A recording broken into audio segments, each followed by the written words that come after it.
Hello everyone, आज के इस वीडियो में हम लोग 2021 के जून नेट इकोनॉमिक्स के प्रीवियस ईयर पेपर को करेंगे। अभी तक मैंने अपने चैनल पे 2004 से लेके 2022 तक का जितना भी नेट इकोनॉमिक्स का पेपर है उसको मैंने सॉल्व कराया है। आप मेरे चैनल के प्लेलिस्ट पे जाके देख सकते हैं। अभी आपका यूपी पीजीटी का इस साल जून में एग्जाम है और उससे अगर आप लोग मेरा साथ देंगे तो मैं उसके लिए भी बहुत सारे मॉक टेस्ट और बहुत सारे वीडियोस आगे आने वाले दिनों में लेके आऊंगी। तो आज हम 2021 के क्वेश्चंस को करेंगे और अपने इस वीडियो को आप लाइक करिए और ज़्यादा से ज़्यादा अपने फ्रेंड के साथ शेयर करिए ताकि मैं यूपी पीजीटी के भी इससे रिलेटेड मॉक टेस्ट और ये सारी चीज़ें लेके आ सकूं। तो चलिए वीडियो को स्टार्ट करते हैं बिना देरी के। और जिसने अभी तक लाइक नहीं किया लाइक ज़रूर कर लेगा और वीडियो को सब्सक्राइब कर लेगा। फर्स्ट क्वेश्चन है हमारा, in case of indifference curve of two goods X and Y as consumption of X increases. अगर इंडिफरेंस कर्व की अगर हम बात करें तो इस तरीके से हमारा इंडिफरेंस कर्व बनता है। यहाँ पे हमारा गुड्स एक्स हम लिखते हैं एक्स एक्सिस पे एंड ये हमारा गुड्स वाई है वाई एक्सिस पे। अगर हमें किसी एक का कंजम्पशन बढ़ाना है, if we want to increase consumption of x and consumption of x, then what happen? अगर हम क्या करेंगे, अगर एक का कंजम्पशन बढ़ाना चाहते हैं, सपोज हम इसका कंजम्पशन बढ़ाना चाहते हैं, तो हमें क्या करना पड़ेगा, हमें y के कंजम्पशन को डिक्रीज करना पड़ेगा इसके कंजम्पशन बढ़ाने के लिए। पहले सपोज y यहाँ था लेकिन अब हमें इसका कंजम्पशन बढ़ाना है और x यहाँ था, बट हम x का कंजम्पशन इंक्रीज करना चाहते हैं तो हम इससे y का कंजम्पशन डिक्रीज करेंगे। तो ये जो पोर्शन है इसको हम बोलते हैं मार्जिनल रेट ऑफ सब्सटीट्यूशन। तो ये MRS एक्स एंड वाई क्या होगा, MRS एक्स एंड वाई हमारा डिक्रीज होगा क्योंकि हम x की यूनिट बढ़ाना चाहते हैं। इसलिए ऑप्शन नंबर बी हमारा करेक्ट हो जाएगा कि MRS एक्स वाई डिक्रीजेस। अगर ऐसे ही उल्टा भी पूछ सकता है कि y अगर इंक्रीज करेगा तो क्या होगा, तब हमारा MRS एक्स वाई इंक्रीजेस। ठीक है। दूसरा क्वेश्चन है हमारा, general economic equilibrium is not related to which one of the following problems. तो जनरल इकोनॉमिक इक्विलिब्रियम के बारे में किसने बताया है, तो जनरल इकोनॉमिक इक्विलिब्रियम के बारे में वॉलरस ने बताया है और ये पार्शियल इक्विलिब्रियम से डिफरेंट है क्योंकि जनरल इक्विलिब्रियम एनालिसिस में इकोनॉमी को एज अ होल देखा जाता है और इसमें हम सिर्फ सिंगल इकोनॉमी के बारे में नहीं डिस्कस करते हैं। हम यहाँ पे जितने भी सप्लाई एंड डिमांड है वो कैसे इंटरेक्ट करते हैं हमारी इकोनॉमी में एज अ होल, और वो भी साथ और मल्टीपल मार्केट में वो कैसे एक साथ वर्क करते हैं उसके बारे में हम जनरल इक्विलिब्रियम में पढ़ते हैं। अब इस जनरल इक्विलिब्रियम में लियोन वॉलरस के अकॉर्डिंग जनरल इक्विलिब्रियम की तीन कंडीशन होती है, तीन प्रॉब्लम होती है। एक तो uniqueness problem, existence problem and stability problem. अभी यहाँ पे पूछा है कि कौन सा रिलेटेड नहीं है, तो जनरल इकोनॉमिक्स से मॉरल हैजार्ड प्रॉब्लम रिलेटेड नहीं है क्योंकि मॉरल हैजार्ड प्रॉब्लम एक अलग तरह का प्रॉब्लम है, ये जनरल इकोनॉमिक्स में और मॉरल हैजार्ड वॉलरस ने दिया भी नहीं है और ना ही ये जनरल इकोनॉमी से रिलेटेड है। तो मॉरल हैजार्ड ये एक तरह से पार्टी और कॉन्ट्रैक्ट और रिस्क टुवर्ड जितने भी लोग होते हैं उससे रिलेटेड होता है और ये एम्प्लॉयर और एम्प्लॉय के रिलेशनशिप में एग्जिस्ट करता है, ना कि जनरल इक्विलिब्रियम में जहां पे मार्केट की बात की जाती है। इसलिए हमारा ऑप्शन नंबर डी करेक्ट हो जाएगा क्योंकि हमें नॉट पूछा था, तो डी हमारा करेक्ट ऑप्शन होगा। चलते हैं नेक्स्ट क्वेश्चन पे। नेक्स्ट क्वेश्चन है हमारा, in the short run production function which one of following is correct. Short run production function में क्या होता है, शॉर्ट रन प्रोडक्शन फंक्शन में हम कई सारी चीजों को अज्यूम करते हैं और कांस्टेंट मानते हैं।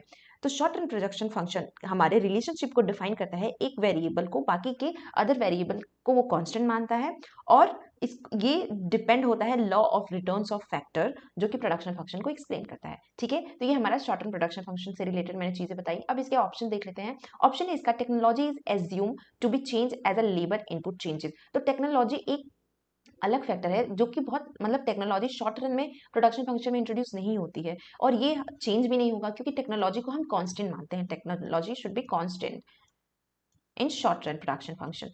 दूसरा है, technology is assume to change as capital stock changes. तो टेक्नोलॉजी को कांस्टेंट माना गया है तो ये कैंसिल हो जाएगा। Technology is assume to be change, अब यहाँ पे भी बार बार चेंज बोल रहा है, पॉजिटिव डिमिनिशिंग, तो किसी भी तरह से टेक्नोलॉजी चेंज नहीं होगा। Technology assume to be constant for a given period production function relationship. ठीक है, तो हमारा डी ऑप्शन यहाँ पे करेक्ट होगा कि शॉर्ट रन में हम क्या करते हैं, टेक्नोलॉजी को कांस्टेंट मानते हैं जो भी हमारा गिवन प्रोडक्शन फंक्शन होता है उसमें।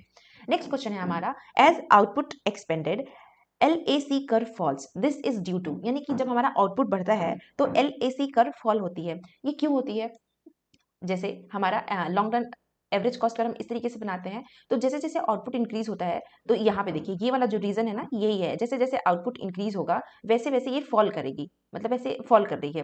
तो ये किसके थ्रू होगी? तो ये होगी हमारी इकोनॉमिक ऑफ स्केल की वजह से। अगर हमारा इंक्रीजिंग इकोनॉमिक ऑफ स्केल है तो ये फॉल करेगी, डिक्रीजिंग इकोनॉमिक ऑफ स्केल है तो वो राइज करेगी। तो इकोनॉमिक ऑफ स्केल पे ये डिपेंड करती है हमारी एलएससी का फॉल और एक्सपेंड ऑफ आउटपुट। तो ऑप्शन नंबर सी हमारा करेक्ट हो जाएगा। नेक्स्ट है हमारा in a situation of decision uncertainty. यहाँ पे ये चीजें हमें ध्यान रखनी है कि हमें डिसीजन अनसर्टेनिटी की बात कर रहा है। If a consumer face equal expected income from two alternatives then she will take decision on the basis of, यानी कि अगर दो अल्टरनेटिव दिए हों और उसमें किसी पर्सन को इक्वल इनकम, एक्सपेक्टेड इनकम उसका इक्वल है दोनों के लिए, और वो उसका डिसीजन कैसा है? अनसर्टेनिटी में डिसीजन है। तो कब अनसर्टेनिटी हमारी आती है? जहां पे रिस्क इवॉल्व होता है। तो रिस्क कब कब इवॉल्व होगा? ऑप्शन देख लेते हैं, ऑप्शन के हिसाब से हम इसके आंसर को देंगे। यहाँ पे expected utility of both the alternatives, अगर एक्सपेक्टेड यूटिलिटी इक्वल है तो उस बेसिस पे तो वो चूज करेगा नहीं। तो इसलिए इस सिचुएशन में वो डिसीजन इसके बेसिस पे तो नहीं होगा, क्योंकि एक्सपेक्टेड यूटिलिटी दोनों की सेम है यहाँ पे। Probability of risk attach to each alternative, अगर प्रोबेबिलिटी की बात करें तो यहाँ पे प्रोबेबिलिटी, यहाँ पे अगर इक्वल एक्सपेक्टेड इनकम है तो भी हम प्रोबेबिलिटी नहीं निकाल सकते हैं, क्योंकि यहाँ पे दोनों दोनों की एक्सपेक्टेड इनकम इक्वल है। यहाँ पे अगर हम बात करें mean of risk of each alternative, तो जहां पे अगर हम इक्वल एक्सपेक्टेड इनकम देख रहे हैं तो वहां पे हम मीन भी निकालना पॉसिबल नहीं है। लेकिन हम अगर देखें variation of risk attach with each alternative, तो हर एक अल्टरनेटिव में कोई ना कोई वेरिएशन होगा इनकम में, भले उसका एक्सपेक्टेड इनकम सेम है तो भी जो वेरिएशन होगा वो अनसर्टेनिटी की वजह से होगा, और जो रिस्क इवॉल्व है उसमें उसकी वजह से ये दोनों अल्टरनेटिव में कोई भी अनसर्टेनिटी की सिचुएशन में उसका डिसीजन इसी के ऊपर बेस होगा। तो हमारा ऑप्शन नंबर सी करेक्ट होगा कि variation of risk attach with each alternative, जैसे जैसे वेरी करेगा वैसे वैसे उसमें रिस्क अटैच होगा।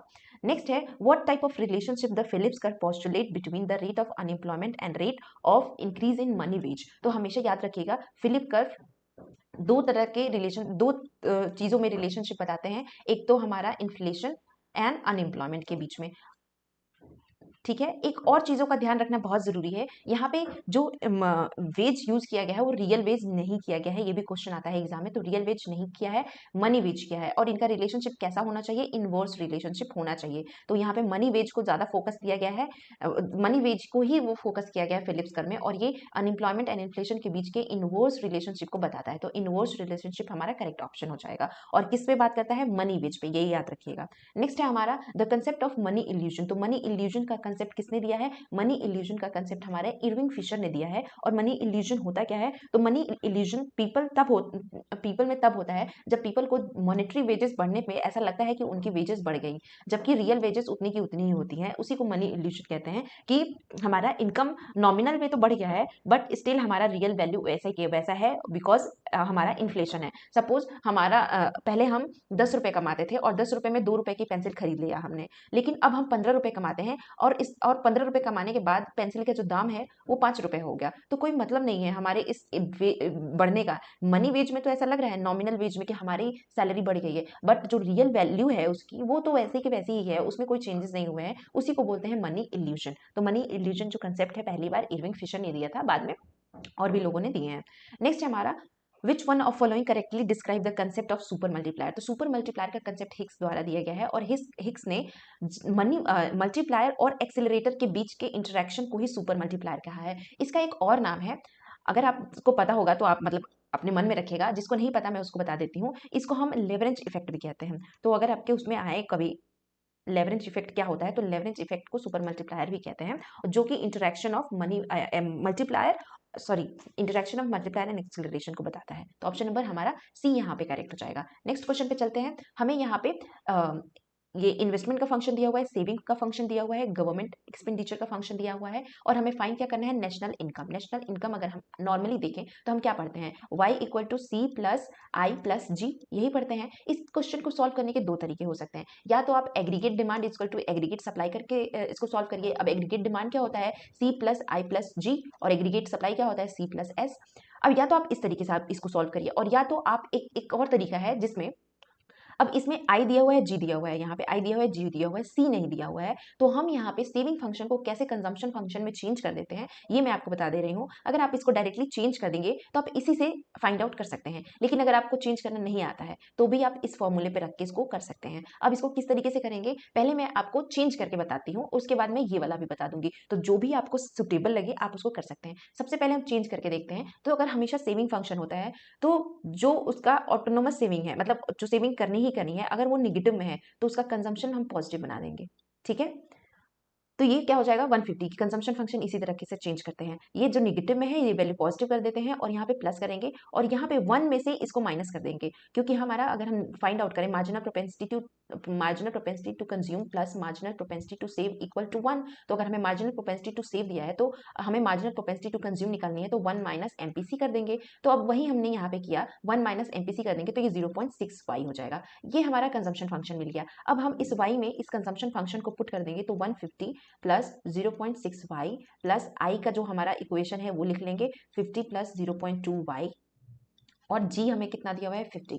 ठीक है, अब ये जो वैल्यू है जो हमें न्यूमेरिकल वैल्यू दी हुई है इन सबको ऐड कर देंगे, ये वाली वैल्यूज को इन सबको ऐड करेंगे तो कितना हो जाएगा 250, तो ये हमारा 250 हो गया। अब ये भी पॉजिटिव है और ये भी पॉजिटिव है तो इन दोनों को ऐड कर देंगे तो ये कितना हो जाएगा 0.8y। ठीक है, और हमें यहाँ पे y दिया हुआ है। अब ये y वाले टर्म को इधर शिफ्ट कर देंगे तो y minus 0.8y equal to 250। अब इसमें माइनस करेंगे तो ये क्या हो जाएगा 0.2y इक्वल टू 250। अब y यहीं पे रहने देंगे, 0.2 इधर शिफ्ट कर देंगे तो ये हमारा यहाँ पे आ जाएगा 0.2। अब इसको सॉल्व करेंगे तो इस तरीके से सॉल्व होता है 2 और ये 5 और 0, यानी कि हमारा आंसर क्या आया 1250। तो इनकम हमारा क्या आया 1250, हमारा इनकम है 1250, ऑप्शन हमारा बी करेक्ट होगा। ये तो एक तरीका था जब आपने कैसे सेविंग फंक्शन को कन्वर्ट किया, लेकिन अगर आपको सेविंग फंक्शन को कन्वर्ट करना नहीं आता तो आप इस तरीके से कर सकते हैं। ठीक है, मैं इसको यहाँ पे कर दे रही हूँ दोनों को एक साथ, आप ताकि आप देख सकें। तो यहाँ पे aggregate demand equal to aggregate supply करेंगे, क्योंकि यहाँ पे इक्विलिब्रियम लेवल ऑफ सेविंग पूछा है नेशनल इनकम का। Aggregate demand C plus I plus जी होता है और एग्रीगेट सप्लाई का होता है सी प्लस एस। अब यहाँ से सी और यहाँ से सी कैंसिल आउट हो जाएंगे, हमें ये सारी वैल्यू ऑलरेडी दी हुई है तो चलिए रख लेते हैं I plus G equal to S. अब हमें आई भी दिया हुआ है कितना 50, जी भी दिया हुआ है 0.2y और हमें एस भी दिया हुआ है कितना माइनस 150 प्लस 0.4y। ठीक है, अब हम क्या करेंगे ये वैल्यू को हम शिफ्ट कर देंगे, तो शिफ्ट कर लेते हैं। ये हमारा इधर आ जाएगा 150, अगर इधर आएगा तो क्या बन जाएगा 200, तो ये हमारा बन गया 200। अच्छा सॉरी, यहाँ पे आई मैंने यहाँ पे जी मैंने नहीं लिखा, जी भी 50 है तो ये 50 हो गया, ये 100 और ये क्या बन जाएगा 150। अब ये हमारा 0.2 है और इधर क्या है हमारा 0.4, तो 0.2 और 0.4 है। अब ये इधर आएगा तो ये क्या बन जाएगा, वो उधर जाएगा ये इधर लेके जाते हैं तो 0.4 माइनस 0.2y, तो ये 250 ऐसे ही रहेगा और ये बन जाएगा 0.2y। ठीक है, y को हमें फाइंड आउट करना है तो 250 अपॉन 0.2 और इसको सॉल्व करेंगे तो ये अगेन हमें क्या मिल जाएगा 1250, यानी कि y की वैल्यू इस तरीके से भी 1250 आ रही है और इस तरीके से भी 1250 आ रही है। तो इस तरह से ऐसे क्वेश्चन को हम दो तरीके से कर सकते हैं। एक तो या तो आप इसको चेंज कर लो कंजम्पशन फंक्शन में, अगर आपको चेंज करना नहीं आता, सपोज आप भूल गए एग्जाम में कि चेंज कैसे करते हैं, तो आप इस तरीके से भी कर सकते हैं दूसरा तरीका। तो ये पहला तरीका था और ये दूसरा तरीका था। आई होप आप लोगों को समझ में आया हो। नेक्स्ट चलते हैं, the independence of real variable from change in money supply and nominal variable is called. अगर मनी सप्लाई और नॉमिनल वेरिएबल दोनों एक दूसरे के इंडिपेंडेंट है तो उसको हम बोलते हैं क्लासिकल डिक्टोनमी। अब ये क्लासिकल डिक्टोनमी ये बहुत फेमस है कि इसको बोलते क्या है, तो जब भी हमारा इंडिपेंडेंट हो रियल वेरिएबल मनी सप्लाई और नॉमिनल वेरिएबल के चेन से, उसी को क्लासिकल डिक्टोनमी बोलते हैं। और इसको किसने दिया था, इसको पेटिंकन ने दिया है, पेटिंकन ने दिया है 1965 में। ये क्या बताते हैं कि ये जो इनका बेसिकली जो आइडिया है रियल वेरिएबल, अब रियल वेरिएबल क्या होते हैं, तो रियल वेरिएबल जैसे कि आउटपुट एंड एम्प्लॉयमेंट, तो रियल वेरिएबल क्या होता है आउटपुट एंड एम्प्लॉयमेंट, और जो हमारा जो कि इंडिपेंडेंट है मॉनेटरी वेरिएबल से, तो ये क्लासिकल टैक्सोनॉमी का पार्ट होगा। तो ऑप्शन नंबर बी हमारा करेक्ट हो जाएगा। नेक्स्ट क्वेश्चन है, assume the probability of male birth as 0.5, find the chance that a family of 3 children have 2 boys and 1 girls. तो हमें क्या बताना है, प्रोबेबिलिटी किसकी निकालनी है, 2 बॉय एंड 1 गर्ल की। तो अब हम किस तरीके से इसको सॉल्व करेंगे, तो चलिए सॉल्व कर लेते हैं। हमें 3 बॉय 1 गर्ल, तो किस तरीके से प्रोबेबिलिटी हो गई, या तो वो बॉय बॉय और गर्ल हो, प्लस या तो वो गर्ल बॉय बॉय हो, ठीक है, और या तो वो क्या हो, प्रोबेबिलिटी कैसी होगी, या तो वो कैसा हो, बॉय गर्ल बॉय हो। इन तीनों, ये 3 प्रोबेबिलिटी है जिसमें 2 बॉय हैं और 1 गर्ल है। अब सबकी प्रोबेबिलिटी कितनी है, 0.5। 0.5 का मतलब क्या होता है, हर एक की प्रोबेबिलिटी 0.5 है। तो अब चलिए देख लेते हैं। अब 0.5 को हम 1/2 भी लिख सकते हैं, इसको हम डिवाइड करेंगे तो 0.5 आएगा। तो 0.5 मल्टीप्लाइज करने से अच्छा है कि आप उसको डायरेक्टली 1/2 लिखो, तो वो ज्यादा अच्छा आसानी रहेगी। तो आप 1/2 करके इसको सॉल्व कर सकते हैं। तो चलिए सॉल्व करते हैं इसको 1/2 रख के। अब जहां जहां जितने भी जो भी है, जैसे कि बॉय है, बॉय या गर्ल है, अब 1/2 इंटू 1/2 इंटू 1/2, फिर ऐड करेंगे, ये भी 1/2 इंटू 1/2 इंटू 1/2, फिर ऐड करेंगे 1/2 इंटू 1/2 इंटू 1/2। अब इसको सॉल्व करेंगे तो ये क्या हो जाएगा, 1/8 प्लस 1/8 प्लस 1/8। अब इन तीनों का क्या करेंगे, एलसीएम ले लेंगे। ये 8 आ गया, 1 प्लस 1 प्लस 1, और जब ये ऐड करेंगे तो ये 3/8 हो जाएगा। यानी कि क्या प्रोबेबिलिटी होगी, 2 बॉयज एंड 1 गर्ल्स की, तो प्रोबेबिलिटी हो जाएगी 3/8। तो ऑप्शन नंबर हमारा ये सी करेक्ट हो जाएगा। चलिए नेक्स्ट क्वेश्चन पे चलते हैं। नेक्स्ट क्वेश्चन है हमारा, which one of following measures of central tendency will be most appropriate use of data release to rates proportion and ratio. तो जहां भी रेट्स प्रोपोर्शन एंड रेशियो आता है वहां पे हमेशा ज्योमेट्रिक मीन का यूज करते हैं, ठीक है। तो geometric mean will be the most appropriate use of central tendency when data release in rate, ratio and proportion. कई बार आपसे यही पूछता है कि कब हम किस चीज़ का यूज़ करेंगे, तो ये बहुत इंपॉर्टेंट है। मैंने स्टैटिस्टिक्स के सारे वीडियोस कराए हैं जो आपके लिए ग्रेजुएशन, पोस्ट ग्रेजुएशन जो तैयारी करते हैं बच्चे, उनके लिए, सबके लिए वो बेनिफिशियल होगा। तो आप देख सकते हैं वहाँ मेरे प्लेलिस्ट में जाके स्टैटिस्टिक्स से रिलेटेड जो वीडियो मैंने कराया है उसमें मैंने ये सारी चीज़ें बताई हैं कि कौन से रेट्स, रेशियो कब इंपॉर्टेंट होते हैं और वो कब यूज़ किए जाते हैं। तो आप उसको ज़रूर देखिएगा, आपको बहुत हेल्पफुल मिलेगा। और मैंने इकोनोमेट्रिक्स से रिलेटेड भी वीडियोस को करवाए हैं, वो भी आप देख सकते हैं। नेक्स्ट है हमारा कि the sampling distribution of mean based sample is 13 unit selected without replacement showing a variance of 5 unit and if population consist 49 unit estimate the variance of population. अब देखिए यहाँ पे हमें वेरिएंस दिया हुआ है, यहाँ पे वेरिएंस ऑफ पॉपुलेशन निकालने को बोल रहा है। तो यानी कि हमें 2 वेरिएंस, एक पॉपुलेशन का वेरिएंस और एक जो हमने सैम्पलिंग डिस्ट्रीब्यूशन की है उसका वेरिएंस। इसके लिए एक फॉर्मूला आपको आना जरूरी है। अब ये क्या है, ये 13 यूनिट है, यानी कि n जो है वो लेस देन 30 है। अब इस कंडीशन में कौन सा हम निकालेंगे, कौन सा हम फॉर्मूला लगाएंगे, ये आपको पता होना चाहिए। तो उस टाइम पे हम फॉर्मूला लगाएंगे sigma square X equal to, यही हमें 5 दिया हुआ है, और इसका फॉर्मूला होता है sigma square X equal to sigma square N, और N minus N upon N minus 1। ये कैपिटल और स्मॉल, ये कैपिटल क्या बताता है, पॉपुलेशन के नंबर को, और ये स्मॉल क्या बताता है, हमारे सैम्पलिंग डिस्ट्रीब्यूशन के नंबर को। तो चलिए इसको रख लेते हैं।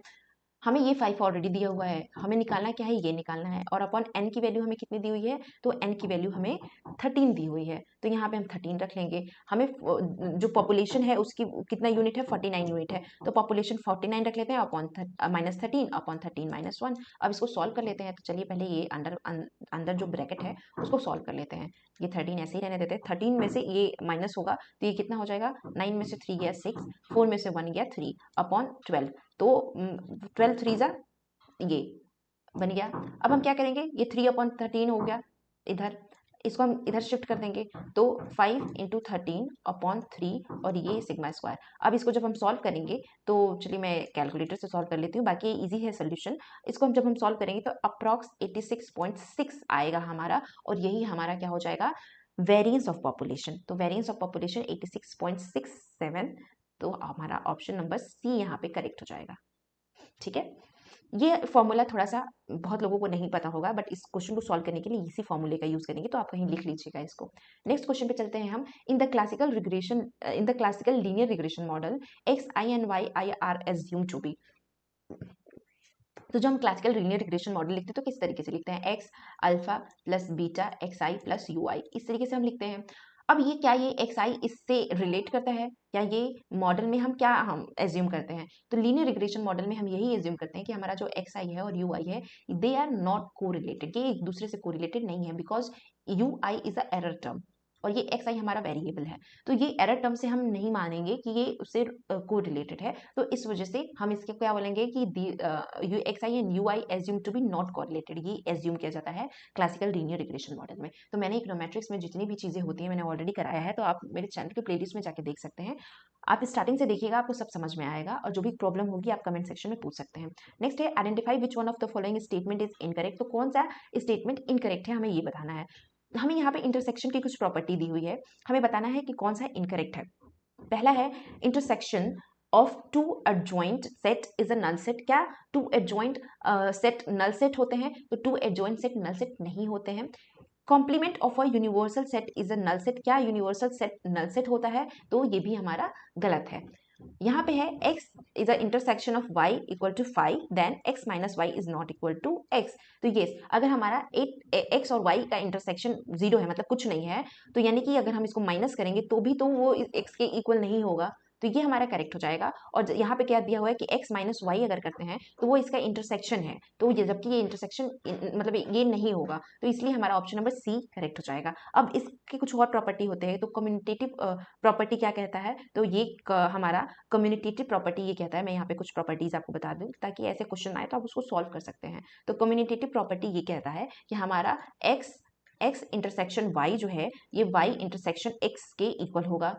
हमारा इसका एसोसिएटिव प्रॉपर्टी क्या कहता है? तो एसोसिएटिव प्रॉपर्टी ये कहता है कि जो हमारा x है ये इंटरसेक्शन है y इंटरसेक्शन z, ये इक्वल होगा किसके?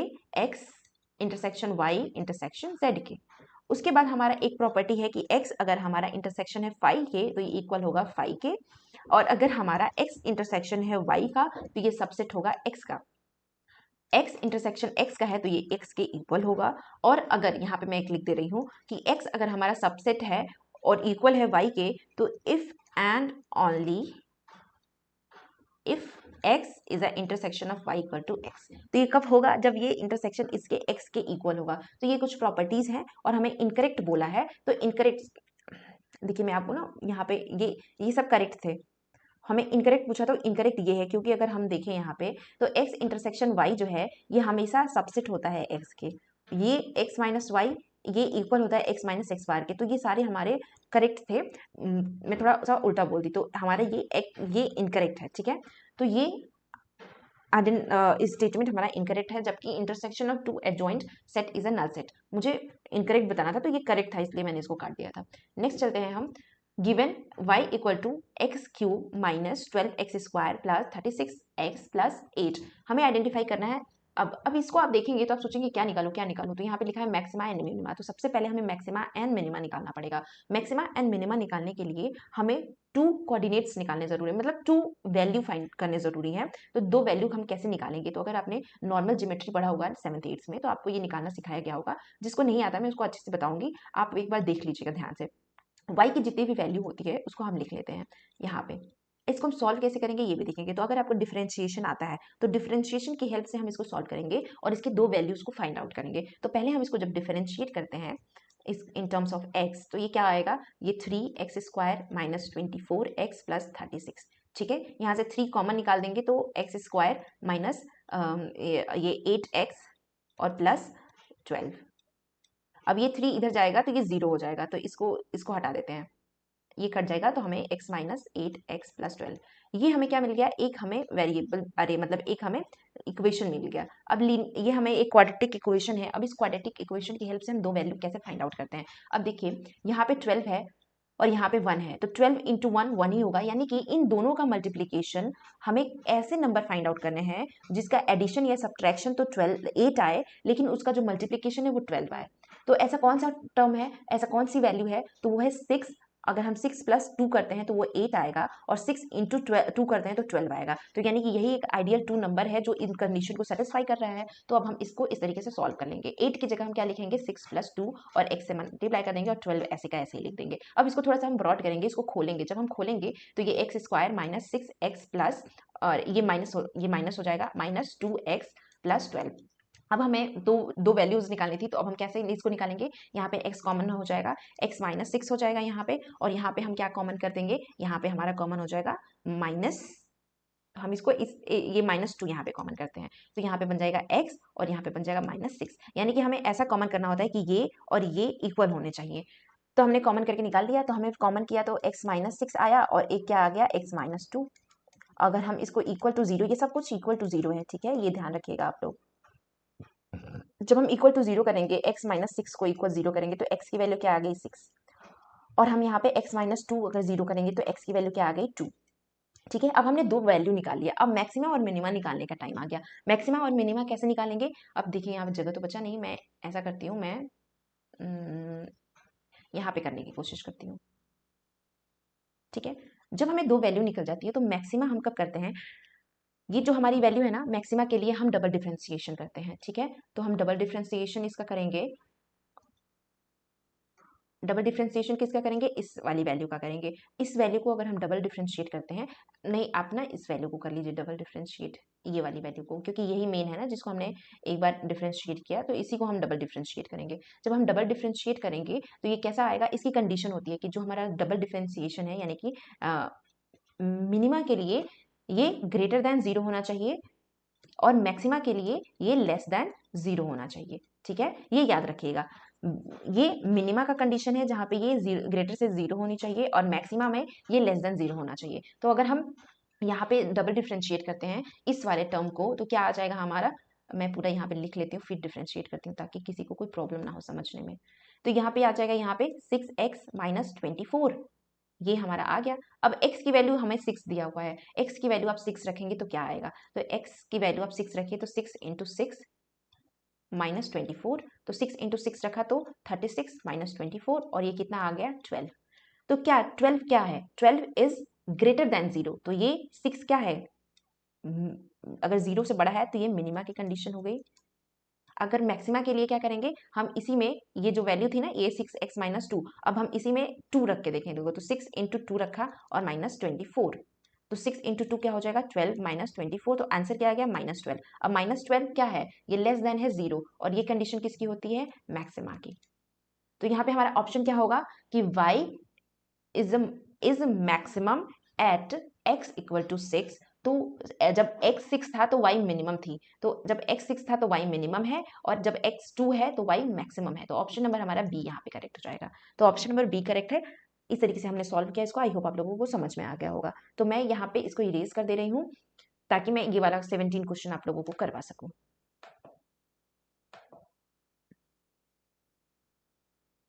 ठीक है, आप एक बार पॉज करके देख लीजिएगा, समझ में आ जाएगा आप लोगों को, मैंने बहुत डिटेल में इसको अच्छे से समझा दिया। हमारा नेक्स्ट 17 नंबर क्वेश्चन है कि identify which one of following statement is correct. हमें बताना है कि कौन सा जो स्टेटमेंट है वो करेक्ट है। पहला है A inverse is equal to adjoint A if the value of determinant A is unity। अगर हमारा डिटर्मिनेंट की वैल्यू 1 आती है तो हमारा A इनवर्स जो है ये हमारा इसके इक्वल हो जाएगा। तो ये तो हमारा करेक्ट है कि अगर हमारी वैल्यू क्या आती है, ये यूनिटी आती है, तो ये हमारे एडजॉइंट A के बराबर हो जाएगा A इनवर्स। अगर आपको A इनवर्स का फॉर्मूला पता है तो आप मुझे जरूर बताइएगा, वैसे A इनवर्स का फॉर्मूला तो इजी है, अगर आपको पता होना चाहिए। दूसरा क्या है हमारा, if two column of a determinant are interchange the sign of the determinant does not alter. अगर क्या हम दो डिटर्मिनेंट के साइन को चेंज करेंगे तो ये क्या अल्टर नहीं होगी, तो ऑफकोर्स होगी, क्योंकि डिटर्मिनेंट अगर हम 3 × 3 का लेते हैं, सपोज ऐसा हम कोई डिटर्मिनेंट इसका निकालना चाहते हैं, तो पहला हमारे पॉजिटिव होता है, दूसरा नेगेटिव, तीसरा पॉजिटिव। तो ये बोला है कि डज नॉट अल्टर, तो ये इसलिए गलत है। ये है the value of determinant change if the row and column are interchange, तो नहीं, वैल्यू ऑफ डिटर्मिनेंट हमेशा सेम आता है, आप रो से निकालो या कॉलम से निकालो, ये बोल रहा है कि वैल्यू चेंज हो जाएगी, इसीलिए गलत है।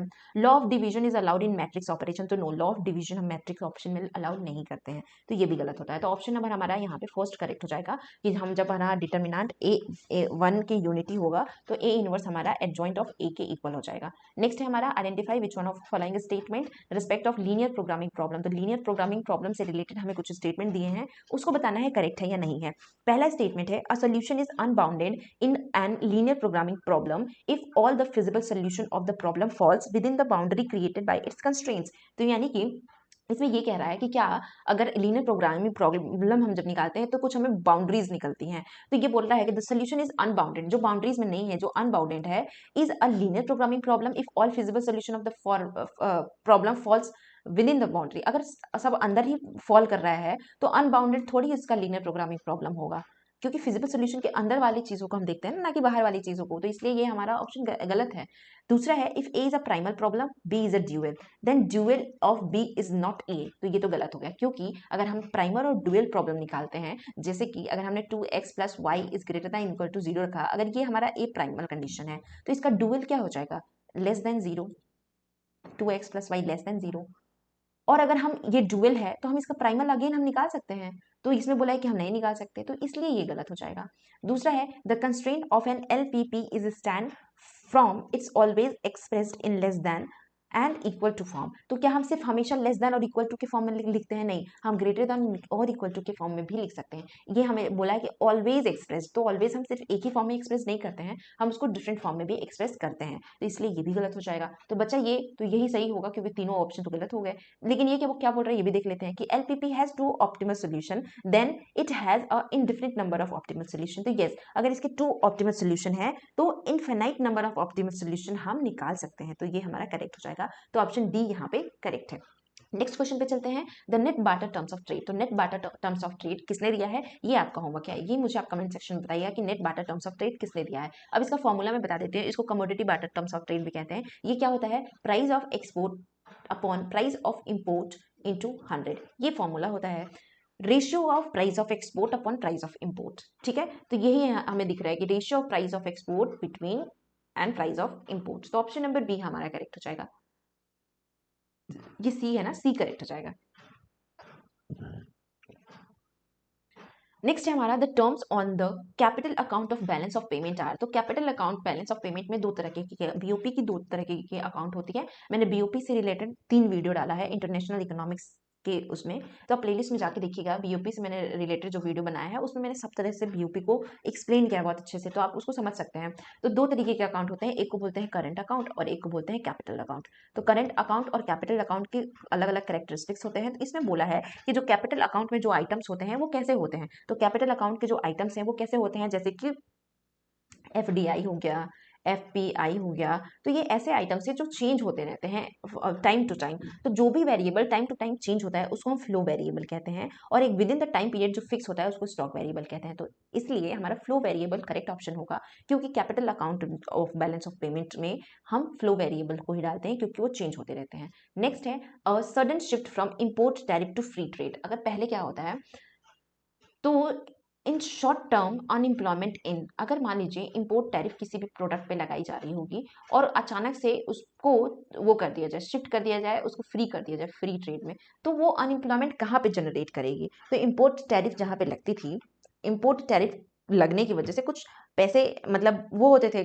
लोगों के पास जनरेट होते थे, इसलिए इंपोर्ट कंपीटिंग इंडस्ट्री में ही अनएम्प्लॉयमेंट शॉर्ट टर्म के लिए होगी बट लॉन्ग टर्म के लिए नहीं होगी, तो इसलिए ये हमारा करेक्ट हो जाएगा, क्योंकि टैरिफ लगने की वजह से वैसे भी वो दाम को बढ़ा के बेचते थे, तो वो उस हिसाब से अपने प्रोडक्ट्स को बढ़ाते थे, लोगों को रखते थे। लेकिन अगर फ्री ट्रेड हो गया तो उनको वैसे भी अपने प्रोडक्ट के दाम कम करने पड़ेंगे और उस हिसाब से लोगों को मैनेज करना पड़ेगा, तो वो अल्टीमेटली मतलब इनडायरेक्टली शॉर्ट टर्म में अनएम्प्लॉयमेंट इंपोर्ट कंपीटिंग इंडस्ट्री में देखी जाती है जब हम तुरंत अचानक से इंपोर्ट टैरिफ को फ्री ट्रेड पे शिफ्ट कर देते हैं, तो ऑप्शन नंबर हमारा ए करेक्ट हो जाएगा। ठीक है, नेक्स्ट क्वेश्चन पे चलते हैं, द ऑप्टिमम टैरिफ मीन्स, तो ऑप्टिमम टैरिफ का मतलब क्या होता है, एक ऐसा टैरिफ जिसका जो इलास्टिक रेंज है वो होना चाहिए, मतलब इलास्टिक रेंज में होना चाहिए उसका ऑफर कर, तो उसको हम बोलते हैं ऑप्टिमम टैरिफ। तो मस्ट अगर in the elastic range of a tariff imposing home countries offer curve, तो नहीं, जो पार्टनर कंट्रीज होती हैं उसके ऑफर कर्व को हम देखते हैं कि वो इलास्टिक रेंज में होनी चाहिए, इसीलिए ये गलत है। takes account of probability that the partner country will relatively with the protective measures of its own, तो क्या सिर्फ वो अपने ही प्रोटेक्टिव मेजर्स को देखते हैं, तो ये भी गलत है। Maximize total export sales to the imposing country, क्या जो ऑप्टिमम टैरिफ लगाती है क्या वो सिर्फ इम्पोजिंग कंट्री ही टोटल एक्सपोर्ट को मैक्सिमाइज करती है, तो नहीं, ये इलास्टिक रेंज जो पार्टनर कंट्रीज की ऑफर कर्व है उसमें जब लगता है उसको ऑप्टिमम टैरिफ कहते हैं, जहाँ पे दोनों कंट्री को बेनिफिट मिलता है टैरिफ लगने के बाद भी, तो ऑप्शन नंबर डी हमारा मोस्ट एक्यूरेट है, तो डी करेक्ट हो जाएगा। नेक्स्ट है the movement from old level of expenditure and taxation to a new and higher level of taxation, तो ये जो थ्योरी है वो दिया है हमारे पिकॉक वाइसमैन की थ्योरी है ये, जिसमें इन्होंने 3 तरह के इफेक्ट को बताया था पब्लिक एक्सपेंडिचर के लिए। एक को हम बोलते हैं डिस्प्लेसमेंट इफेक्ट, एक को बोलते हैं, यहाँ पे लिखा भी हुआ है, concentration, inspection and displacement effect, लेकिन इन तीनों का काम अलग अलग होता है। वो ऐसा मूवमेंट जहाँ पे ओल्डर लेवल टैक्सेशन से न्यू एंड हायर लेवल पे शिफ्ट हो रहा है, यानी कि डिस्प्लेस हो रहा है ना पहले से उसमें, तो इसको हम डिस्प्लेसमेंट इफेक्ट बोलते हैं। जबकि ये तीनों इफेक्ट किसके द्वारा एक्सप्लेन किए गए हैं, पिकॉक वाइसमैन के द्वारा एक्सप्लेन किए गए हैं। तो ये याद रखिएगा आप लोग। नेक्स्ट है, which method can help in obtaining a welfare improvement if externalities exist. अगर एक्सटर्नलिटीज है तो कौन सा मेथड हेल्प करेगा हमारा इंप्रूव करने के लिए? तो सबसे पहले पिगुवेन टैक्स अगर हम देखें तो पिगुवेन टैक्स लगाया ही गया था एक्सटर्नलिटीज को कम करने के लिए। रेगुलेशन भी हम एक्सटर्नलिटीज अगर एग्जिस्ट है उसके लिए लगाते हैं, या प्रॉपर्टी राइट भी असाइन करते हैं, तो ऑल ऑफ द एबव यहाँ पे करेक्ट ऑप्शन हो जाएगा। नेक्स्ट चलते हैं हम, the efficiency condition in the production of pure public goods required that the production be carried out up to a point when, यानी कि इफिशियंसी कंडीशन प्रोडक्शन में कब होगी पब्लिक गुड की, जब हमें यहाँ पे मार्जिनल बेनिफिट दिया हुआ है ith and individual marginal benefit jth दिया हुआ है, और मार्जिनल बेनिफिट अकर करेगा jth। तो ये कब हमारे इफिशियंसी कंडीशन प्रोवाइड होगा? तो इफिशियंसी कंडीशन तभी होगी जब हमारा marginal benefit of i and j equal हो जाएगा मार्जिनल कॉस्ट के। तो हमारे ये फर्स्ट ऑप्शन में ही दिया हुआ है, बाकी में ग्रेटर देन, लेस देन ये सब दिया हुआ है, तो ये तीनों गलत हो जाएंगे। पहला ही हमारा करेक्ट हो जाएगा, क्योंकि हमें इफिशियंसी कंडीशन तभी मिलती है। नेक्स्ट है हमारा, the condition the incidence of which of following will entirely will be on the monopolist, यानी कि किस कंडीशन में जो टैक्स है वो मोनोपोलिस्ट ही बियर करेगा, वो शिफ्ट नहीं कर सकता है। तो वो है लमसम टैक्स। लमसम टैक्स एक ऐसा टैक्स है जिसको मोनोपोलिस्ट शिफ्ट नहीं कर सकता है, और वो उसको ही पे करना होता है। तो ऑप्शन नंबर ए हमारा करेक्ट हो जाएगा। नेक्स्ट है, which of the following is not a commercial bank. तो कमर्शियल बैंक कौन सा नहीं है? पब्लिक कमर्शियल बैंक ऐसे बैंक्स को कहा जाता है जो लोन प्रोवाइड करते हैं, और जो बेसिक जो बैंकिंग फैसिलिटीज होती है वो कमर्शियल बैंक द्वारा की जाती है।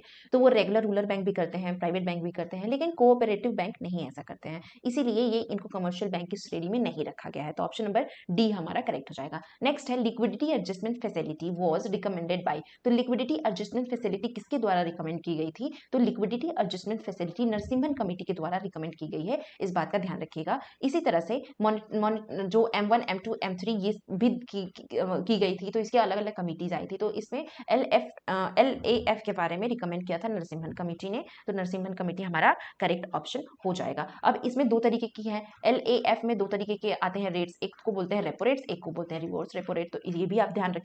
तो ये दो तरह के बैंकिंग मतलब मनी को बोरो करने की दो तरह की अपॉर्चुनिटीज दी गई है, नरसिम्हन कमेटी के द्वारा की गई थी। अब है, which of following is true for bank rates. तो बैंक रेट्स होते क्या है ये आपको पता होना चाहिए। सबसे पहले अगर हम देखें तो मॉनेटरी पॉलिसी कमेटी है या मॉनेटरी पॉलिसी है, अगर तो मॉनेटरी पॉलिसी के कुछ मेजर्स होते हैं, एक को बोलते हैं हम क्वालिटेटिव मेजर्स और एक को बोलते हैं quantitative measures.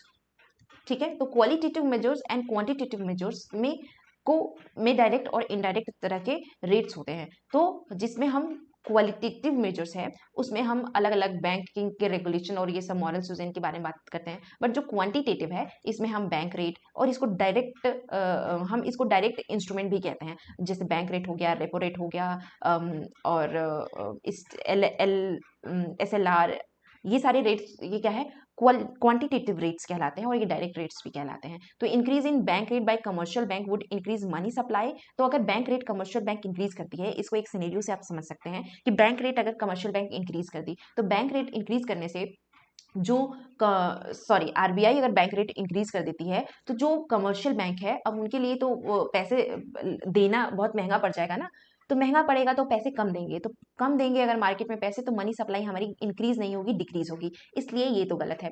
Bank rate is a qualitative measure, तो ये क्वालिटेटिव नहीं है, अभी मैंने बताया ये क्वांटिटेटिव इंस्ट्रूमेंट मेजर है, इसलिए ये भी गलत हो जाएगा। Bank rate is a minimum rate at which central bank provide credit to the financial institution against security of the government. तो ये कोई भी सिक्योरिटी हम ये एक लॉन्ग टर्म के लिए बैंक रेट दी जाती है, और ये मिनिमम रेट नहीं होता है ऐसा कुछ, इसमें बैंक रेट ये डिसाइड होता है बैंकों के द्वारा, RBI के द्वारा, और उस रेट पे दी जाती है बैंक रेट, तो ये भी गलत है। Bank rate is a direct instrument of credit control. तो यस, बैंक रेट एक डायरेक्ट इंस्ट्रूमेंट है, अगर बैंक रेट जैसे ही बढ़ जाएगा तो मनी सप्लाई घट जाएगा मार्केट में, यानी कि हम क्रेडिट कंट्रोल हो जाएगा, और बैंक रेट अगर बढ़ जाता है तो मनी सप्लाई बैंक रेट घटने से मनी सप्लाई हमारा बढ़ जाएगा। तो इस तरीके से ऑप्शन नंबर डी हमारा करेक्ट हो जाएगा। आज की वीडियो में सिर्फ यही दोनों लास्ट क्वेश्चन करेंगे, बाकी जो भी क्वेश्चन छूटेंगे उसको हम नेक्स्ट वीडियो में करेंगे, ठीक है। Human Development Index currently as published by the UNDP is calculated by using which of following. तो ह्यूमन डेवलपमेंट इंडेक्स किसके द्वारा की जाती है? तो ये ज्योमेट्रिकल मीन हम निकालते हैं ह्यूमन डेवलपमेंट इंडेक्स में। अगर आपको पता होगा ह्यूमन डेवलपमेंट इंडेक्स, जिसमें हम क्या करते हैं, हेल्थ एजुकेशन एंड इनकम, इन सब का क्या करते हैं, हम ज्योमेट्रिक मीन लेते हैं और हम तब फाइंड आउट करते हैं HDI। तो ऑप्शन नंबर पहला हमारा करेक्ट हो जाएगा। और अभी ये आपका होमवर्क है, कमेंट सेक्शन में बताइएगा कि अभी HDI इंडिया का क्या चल रहा है, कितने परसेंटेज है। नेक्स्ट है हेरेड न्यूट्रल टेक्नोलॉजिकल प्रोग्रेस इज। तो हेरेड न्यूट्रल टेक्नोलॉजिकल प्रोग्रेस एक लेबर आर्ग्यूमेंटिंग टेक्नोलॉजिकल प्रोग्रेस है। वैसे ही हिग्स या हिग्स न्यूट्रल टेक्निकल प्रोग्रेस, जहाँ पे इफिशियंसी कैसी होती है, मतलब वो न्यूट्रल होती है। हेरेड में लेबर आर्गुमेंटिंग, सोलो में कैपिटल आर्गुमेंटिंग होती है। तो ये अंतर है। इसका मतलब होता है कि कौन जो टेक्नोलॉजी है वो किस फैक्टर के साथ लगी है, कैपिटल के साथ लगी है या लेबर के साथ लगी है। तो ऑप्शन नंबर बी इसका करेक्ट हो जाएगा। क्वेश्चन है हमारा, which among of the following is not a part of new classical theory of growth. तो न्यू क्लासिकल की अगर हम थ्योरी पढ़ते हैं, तो न्यू क्लासिकल की थ्योरी पढ़ते हैं जैसे कि एक्सोजेनस थ्योरी, एंडोजेनस थ्योरी और इलास्टिसिटी की कुछ थ्योरीज। तो ये सारे न्यू क्लासिकल की थ्योरीज हैं, जैसे कि स्वान मॉडल हो गया, मिड मॉडल हो गया, सोलो मॉडल हो गया। जो हमारे सोलो मॉडल एक्सोजेनस थ्योरी के जनक भी कहे जाते हैं। तो एक्सोजेनस थ्योरी सोलो मॉडल ने दिया था। बाद में एंडोजेनस थ्योरी आई, जिसमें बहुत अलग अलग तरह के इकोनॉमिक्स ने दिया, जिसमें ह्यूमन के स्पेशली ह्यूमन के अपलिफ्टमेंट की बात की गई। तो उस तरीके से न्यू क्लासिकल थ्योरी अलग अलग है। कौन सी नहीं है? तो पेसिनिटी जो मॉडल है ये न्यू क्लासिकल की नहीं है। तो ऑप्शन नंबर सी हमारा करेक्ट हो जाएगा। नेक्स्ट है हमारा, if a production function admit both Harrod and Hicks neutral technical progress the elasticity of substitution. अगर जब हमारा हिग्स और हेरेड न्यूट्रलिटी हो जाती है तो इलास्टिसिटी ऑफ सब्सटीट्यूशन हमारा 1 के इक्वल हो जाता है। अब ये 1 के इक्वल क्यों हो जाता है? क्योंकि हिग्स और हेरेड जो है, हिग्स न्यूट्रलिटी और हेरेड न्यूट्रलिटी प्रोडक्शन फंक्शन में हमारा constant unit elasticity of substitution होता है, जिसकी वजह से ये 1 के इक्वल हो जाता है। और यहाँ पे जो इलास्टिसिटी ऑफ सब्स्टिट्यूशन है लेबर और कैपिटल के बीच में, वो 1 के बराबर हो जाती है। तो ऑप्शन नंबर फर्स्ट हमारा करेक्ट हो जाएगा। नेक्स्ट है, the total population of a city X in 2021 was 28 lakh and the total number of live birth was 50,000. Find the crude birth rate of 1000 population. जब हम पॉपुलेशन की theory पढ़ते हैं तो उसमें हम अलग अलग तरीके के रेट्स फाइंड आउट करते हैं और उसके फॉर्मूले भी अलग अलग होते हैं, जैसे कि क्रूड बर्थ रेट, फिर रिप्रोडक्टिव रेट, बहुत सारे रेट्स होते हैं। मैं आपको, अगर आप कहेंगे तो मैं स्पेशली इससे रिलेटेड मैं आपको वीडियो प्रोवाइड करा दूंगी, जिसमें अलग अलग हम तरीके के फॉर्मूले को पढ़ेंगे। चलिए पहले मैं आपको यहाँ फॉर्मूला बताती हूँ, क्रूड बर्थ रेट का फॉर्मूला क्या होता है, और इसी फॉर्मूले से की हेल्प से हम इस क्वेश्चन को सॉल्व करेंगे। क्रूड बर्थ रेट का फॉर्मूला होता है number of resident live birth upon number of total population into 1000। ठीक है, ये क्रूड बर्थ रेट का फॉर्मूला है। अब हमें क्या दिया हुआ है कि 28 lakh and the total number of live birth. तो total number of live birth कितना है? 50,000। तो यहाँ पे रख लेते हैं 50,000 total number of live birth है, और 28 लाख जो है ये हमारा टोटल पॉपुलेशन है। तो 28 लाख हमारा टोटल पॉपुलेशन है और 1000 ये। और जब हम इसको सॉल्व करेंगे तो ये कैंसिल आउट कर देते हैं, जितने भी यहाँ पे जीरो हैं।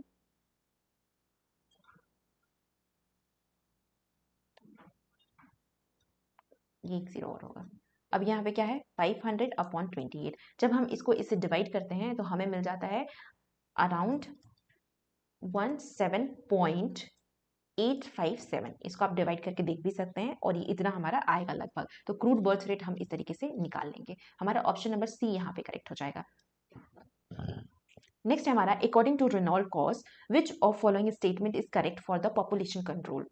तो रेनॉल्ड कॉस जो है ये बार्गेनिंग से रिलेटेड है, और ये आइडिया जो इनका था कोसियन बार्गेनिंग, ये बेस्ड था इन्हीं के आइडिया पे, रोनाल्ड कॉस के आइडिया पे। 1991 में इनको नोबेल प्राइज भी मिला था इकोनॉमिक्स में, और नोबेल प्राइज से रिलेटेड भी मैंने वीडियो कराए हैं, आप उसको जरूर देख लीजिएगा। इससे भी क्रोनोलॉजी में क्वेश्चन आते हैं। तो इनको मिला था 1991 में नोबेल प्राइज, और इन्होंने जो सोल्यूशन प्रोवाइड किया कि किस तरीके से इन्वायरमेंट और पॉपुलेशन को हम कलेक्टिव बार्गेनिंग और रिलेवेंट प्रॉपर्टी होल्डर से बात करके सॉल्व कर सकते हैं बिना गवर्नमेंट के इंटरफेरेंस के। तो ये प्रॉपर्टी राइट्स और पोल्यूटर्स एंड पोल्यूटी के बीच की बार्गेनिंग को बताते हैं कॉस थ्योरम।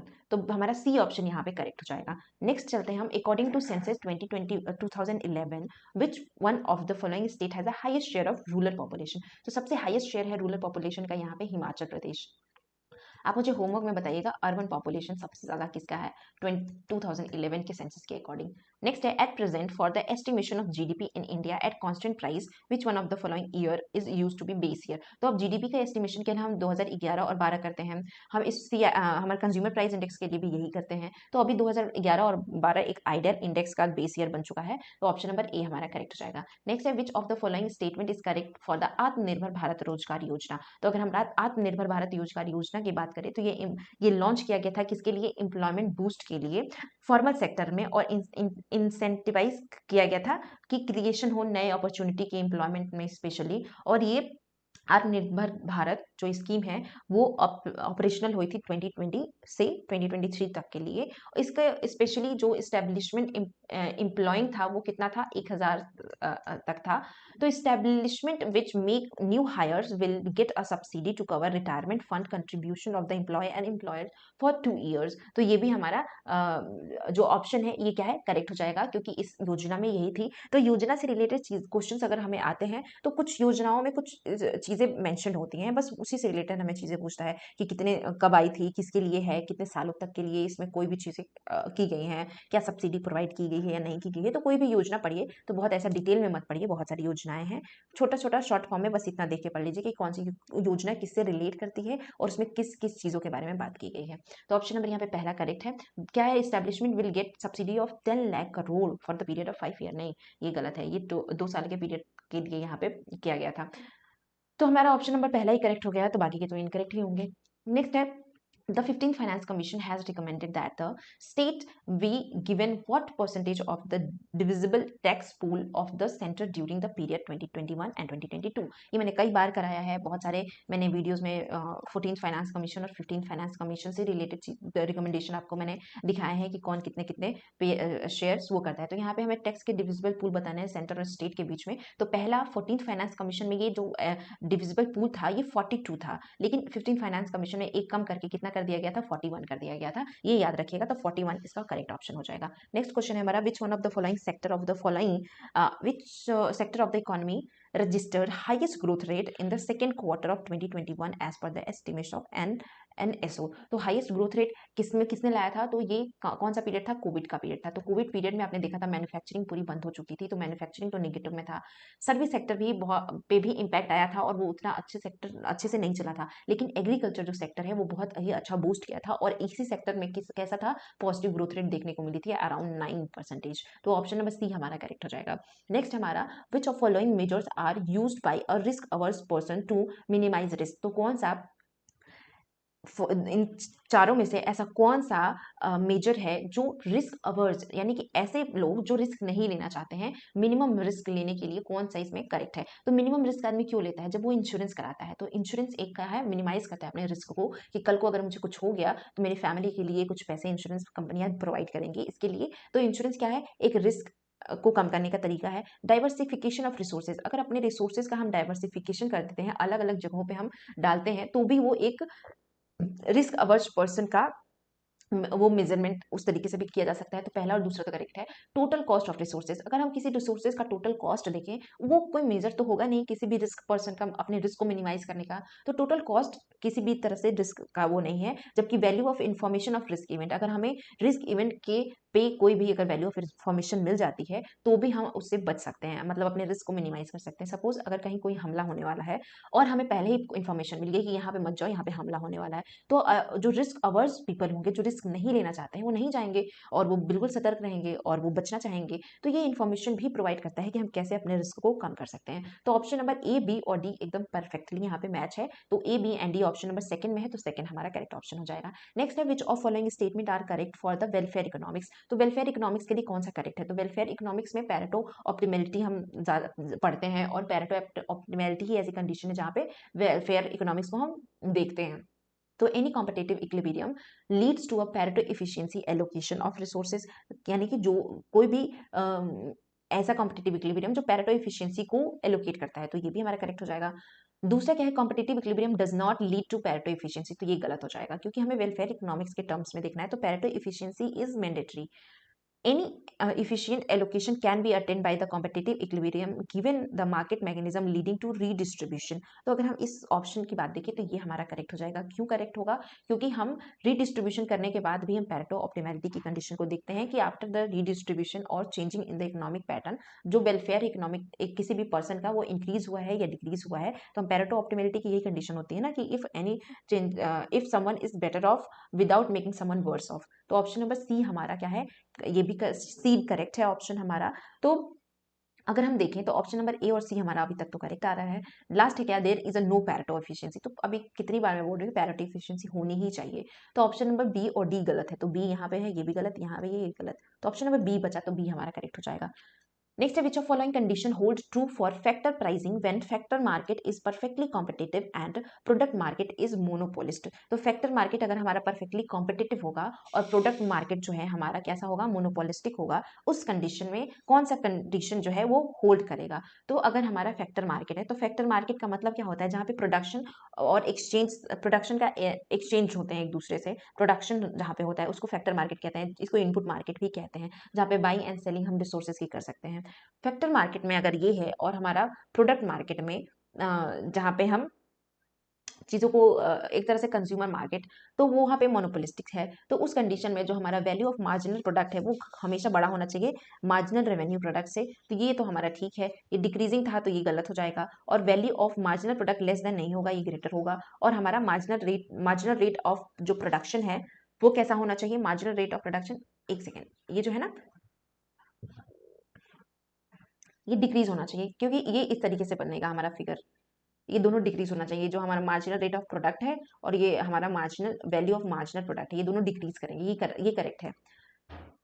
और उसके बाद ये हमारा क्या है, मार्जिनल प्रोडक्ट वो वेज रेट के इक्वल होना चाहिए, तो ये भी हमारा करेक्ट हो जाएगा। तो हमारा ये ऑप्शन गलत है, सी गलत है, तो सी यहाँ पे है, सी यहाँ पे है, तो ऑप्शन नंबर यहाँ पे ये करेक्ट हो जाएगा। नेक्स्ट क्वेश्चन पे चलते हैं, विच one of following function will result in an investment multiplier of value 4।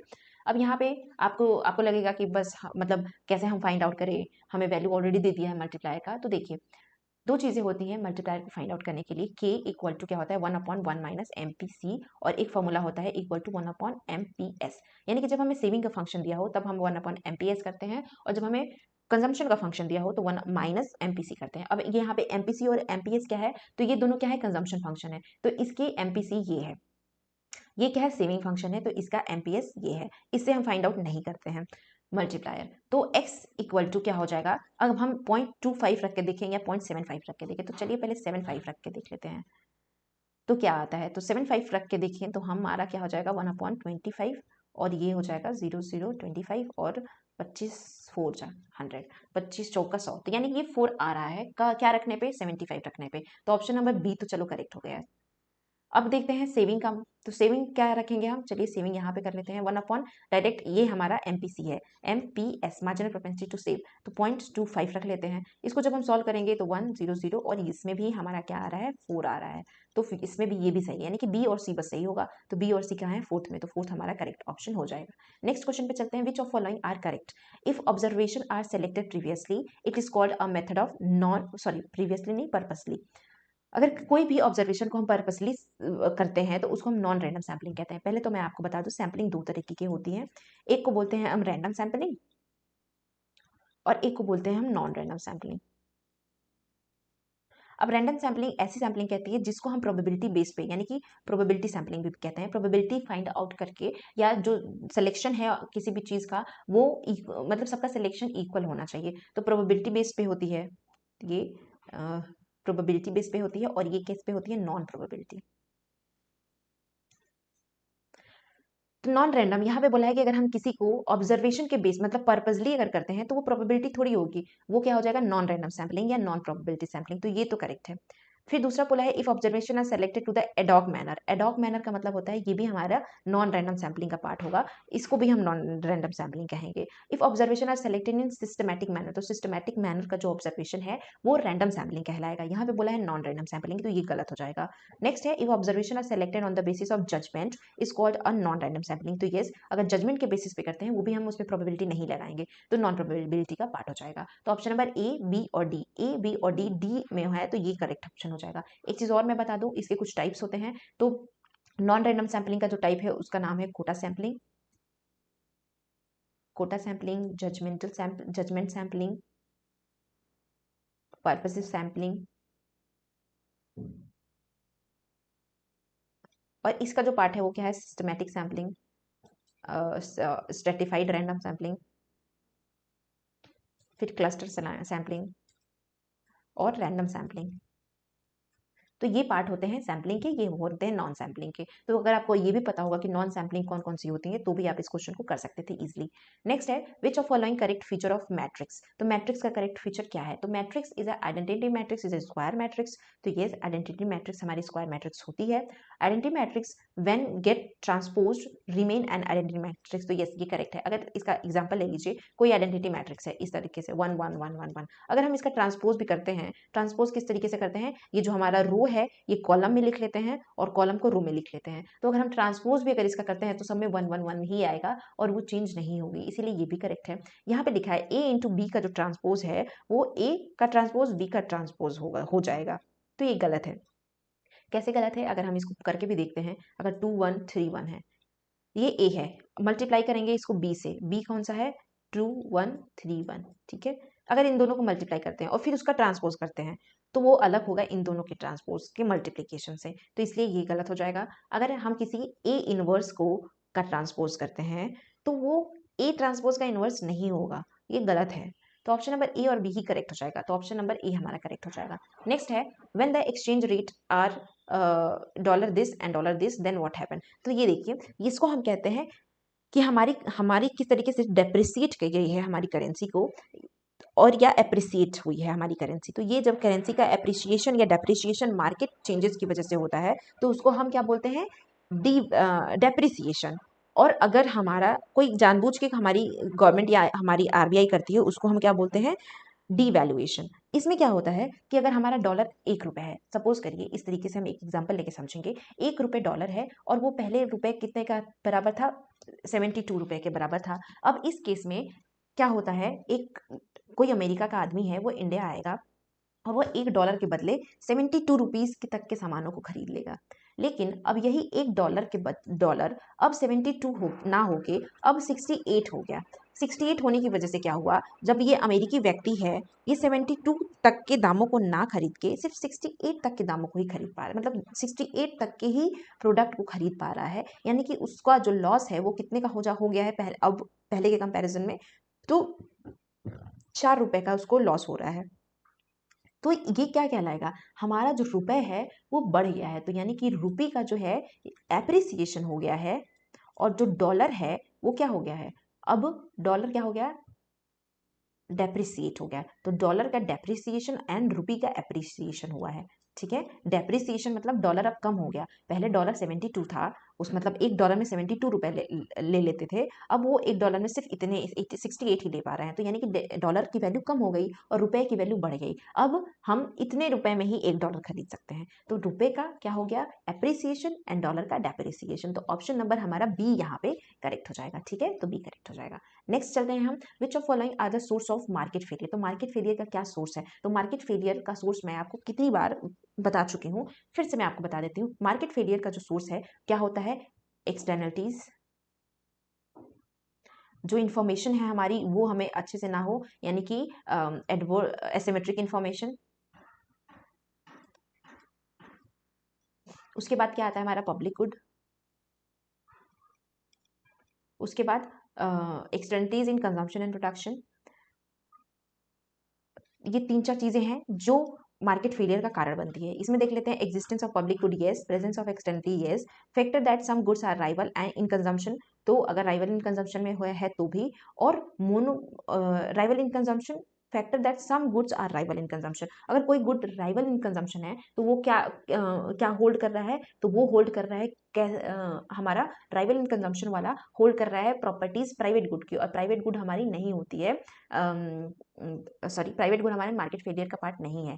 Existence of monopolies, अगर मोनोपोलीज का एग्जिस्टेंस है तो भी मार्केट फेलियर होगा। तो यानी कि ए, बी और डी, ये क्या है, ए, बी और डी हमारे क्या हो जाएंगे, मार्केट फेलियर के पार्ट हो जाएंगे। एक और हम इसमें जोड़ लीजिएगा, परफेक्ट कॉम्पिटिशन, यहाँ पे मैं लिख दे रही हूँ, perfect competition and private good, इन दोनों को छोड़ के सारे जितने भी गुड्स हम देखते हैं और जितने भी हम मार्केट देखते हैं, सब में क्या होगा, मार्केट फेलियर होगा। तो ऑप्शन नंबर ए हमारा करेक्ट हो जाएगा। नेक्स्ट है, which of following would reduce the credit creation capacity of commercial bank. तो अब यहाँ पे समझने वाली बात है कि किस तरीके से कोई भी कमर्शियल बैंक क्रेडिट क्रिएशन को कम करता है। क्रेडिट क्रिएशन का मतलब है कि मार्केट में मनी सप्लाई को कम करता है कोई भी कमर्शियल बैंक। तो कमर्शियल बैंक, ये याद रखिएगा कि मॉनेटरी पॉलिसी द्वारा जो दी गई रेट्स होते हैं, उसी रेट्स का यूज करके वो हमारे क्रेडिट क्रिएशन को कम या ज़्यादा करता है। अगर यहाँ पे दो सिचुएशन में लेती हूँ, यहाँ पे मनी सप्लाई को कम करना है या क्रेडिट क्रिएशन को कम करना है। यहाँ पे सिचुएशन है मनी सप्लाई को बढ़ाना है या क्रेडिट क्रिएशन को बढ़ाना है। इस सिचुएशन में दो सिचुएशन दी गई है। अगर हमें मनी सप्लाई कम करना है तो मॉनेटरी पॉलिसी के द्वारा जितनी भी रेट्स दी गई हैं, या तो वो बैंक रेट हो या रेपो रेट हो या रिवर्स रेपो रेट हो या SLR हो या CRR हो, ये सारे रेट्स को वो बढ़ा देगा। तो मनी सप्लाई या क्रेडिट क्रिएशन क्या हो जाएगी, कम हो जाएगी। या तो एक तरीका ये है, अगर आपको मनी सप्लाई बढ़ाना है तो ये सारे रेट्स को आप क्या कर दो, घटा दो, तो भी हमारी मनी सप्लाई या क्रेडिट क्रिएशन बढ़ जाएगी। मनी सप्लाई हमारी बढ़ जाएगी अगर हम इसको घटाते हैं। ये तो दो सिनेरियो हो गया, लेकिन हमें देखना है कि हमें ऑप्शन में क्या क्या दिया है। ऑप्शन में है time and demand deposit. Time and demand deposit में हमारा क्रेडिट क्रिएशन जो है वो कम नहीं होता है, यानी कि वो ज़्यादा ही होता है। अब है लोन। लोन अगर हम लेंगे तो हमारा क्रेडिट क्रिएशन ज़्यादा ही होगा, कम नहीं होगा। ठीक है। अब आता है डिपॉजिट विद सेंट्रल बैंक। अगर हमने सेंट्रल बैंक में जाके डिपॉजिट कर दिया तो वो हम जल्दी नहीं निकाल सकते हैं, तो उससे क्रेडिट क्रिएशन कम हो जाए, मतलब क्रेडिट क्रिएशन हमारा कम होगा। तो ये तो ऑप्शन ठीक है। और अगर अगर हमने अपने हाथ में पैसे रखे हैं, उसको हम कहीं इन्वेस्ट नहीं कर रहे हैं, तो भी वो कारण बनेगा क्रेडिट क्रिएशन के कम होने का। तो ऑप्शन नंबर डी भी है। तो ऑप्शन नंबर सी और डी ही बस करेक्ट हो जाएगा, बाकी के जो ऑप्शन है वो इनकरेक्ट है। नेक्स्ट पे चलते हैं हम। विच one of following measures would increase if an increase in money supply. तो मनी सप्लाई अगर इंक्रीज होगी, अभी मैंने बताया, तो क्या क्या हो जाए, क्या क्या करना पड़ेगा। अगर मॉनेटरी पॉलिसी में देखें तो मैंने बताया बैंक रेट्स को हमें क्या करना पड़ेगा, घटाना पड़ेगा अगर मनी सप्लाई इंक्रीज करनी है। और अगर गवर्नमेंट की बात करते हैं तो गवर्नमेंट क्या करेगी, अपने जो भी सिक्योरिटीज़ है उसको बाई एंड सेल करती है। तो बाई कब करेगी, जब उसको मनी सप्लाई को क्या करना होगा, घटाना होगा। सेल कब करेगी, जब उसको मनी सप्लाई को बढ़ाना होगा। तो सिक्योरिटीज़ को वो क्या करती है, मतलब लोगों से अगर खरीदेगी, परचेज करेगी, यहाँ पे ना मैं लिख देती हूँ, अगर वो परचेज करेगी सिक्योरिटीज़ को तो उसके बदले पैसे देगी, तो पैसे देगी तो मनी सप्लाई बढ़ेगी। तो यानी कि purchase of government securities from the public by the central bank, तो ये करेक्ट है। Deposit of currency in commercial bank by the public. अगर हमने डिपॉजिट कर दिया अपने पैसे का कमर्शियल बैंक में, तो वो हमारा क्या मनी सप्लाई बढ़ेगा क्या, हमारे हाथ में पैसे तो क्या हो जाएंगे, हमारे हाथ में पैसे तो कम हो जाएंगे, तो ये नहीं होगा। Borrowing by government from the central bank. अगर गवर्नमेंट किसी बोरो करती है तो अपने जेब के लिए तो करेगी नहीं, वो हमारे लिए ही बोरो करेगी, यानी कि हमारे ही किसी चीज़ के लिए, पुल बनवाने के लिए, रोड बनवाने के लिए, या कुछ सड़क बनवाने के लिए, या मनी सप्लाई को इंक्रीज करने के लिए बोरो करेगी। तो ये एक तरीका है।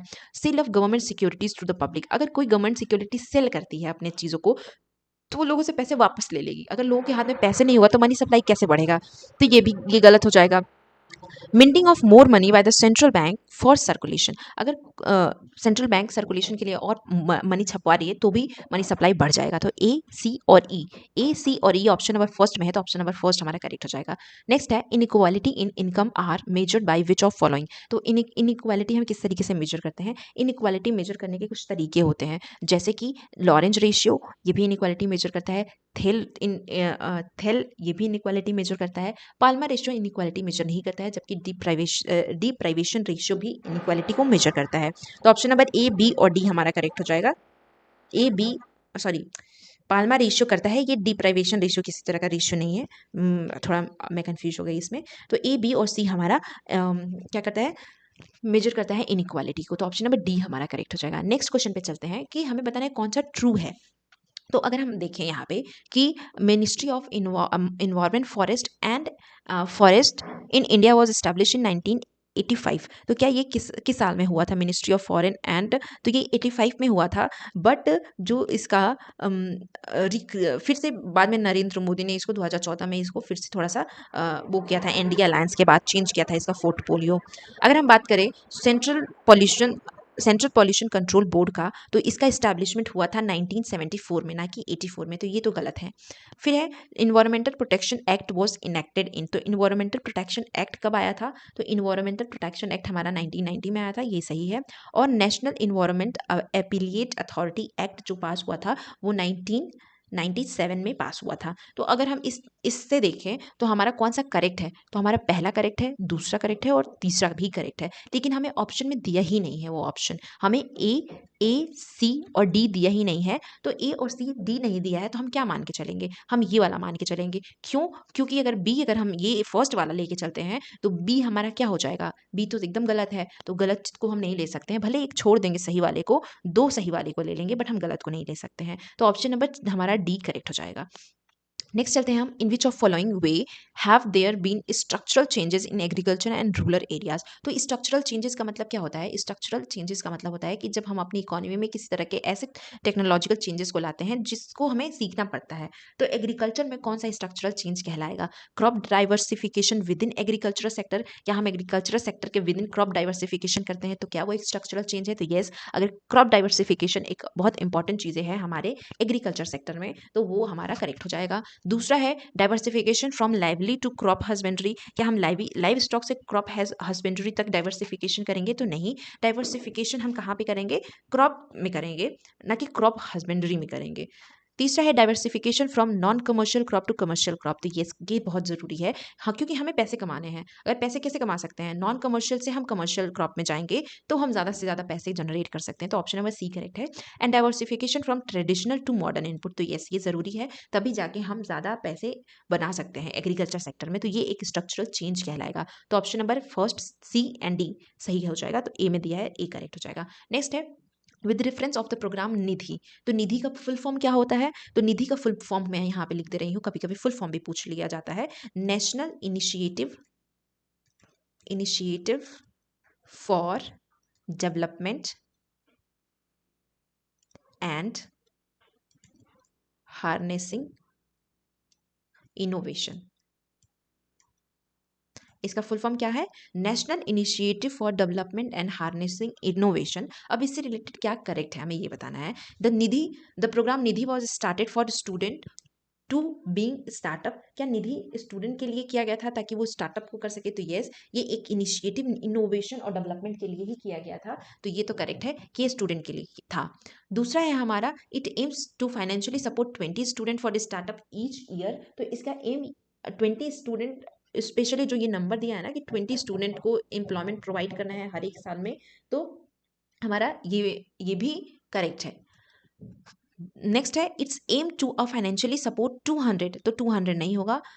It aim to a financially support only student to backward classes. तो ये भी नहीं होगा। तो ऑप्शन नंबर ए और बी करेक्ट हो जाएगा। तो बी ऑप्शन हमारा करेक्ट है। थोड़ा कंस्ट्रक्शन चल रहा है हमारे आसपास, तो आपको आवाज़ें आ रही होंगी, तो उसके लिए मैं माफ़ी चाहती हूँ। उसको मैं उसको मैं नहीं हटा सकती, क्योंकि कंस्ट्रक्शन को मैं नहीं रोक सकती।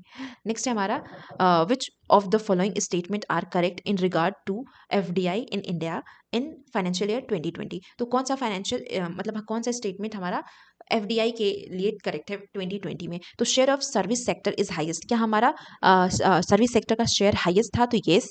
Share of infrastructure activity is highest. Infrastructure तो एक्टिविटी तो हाईएस्ट नहीं थी। क्यों?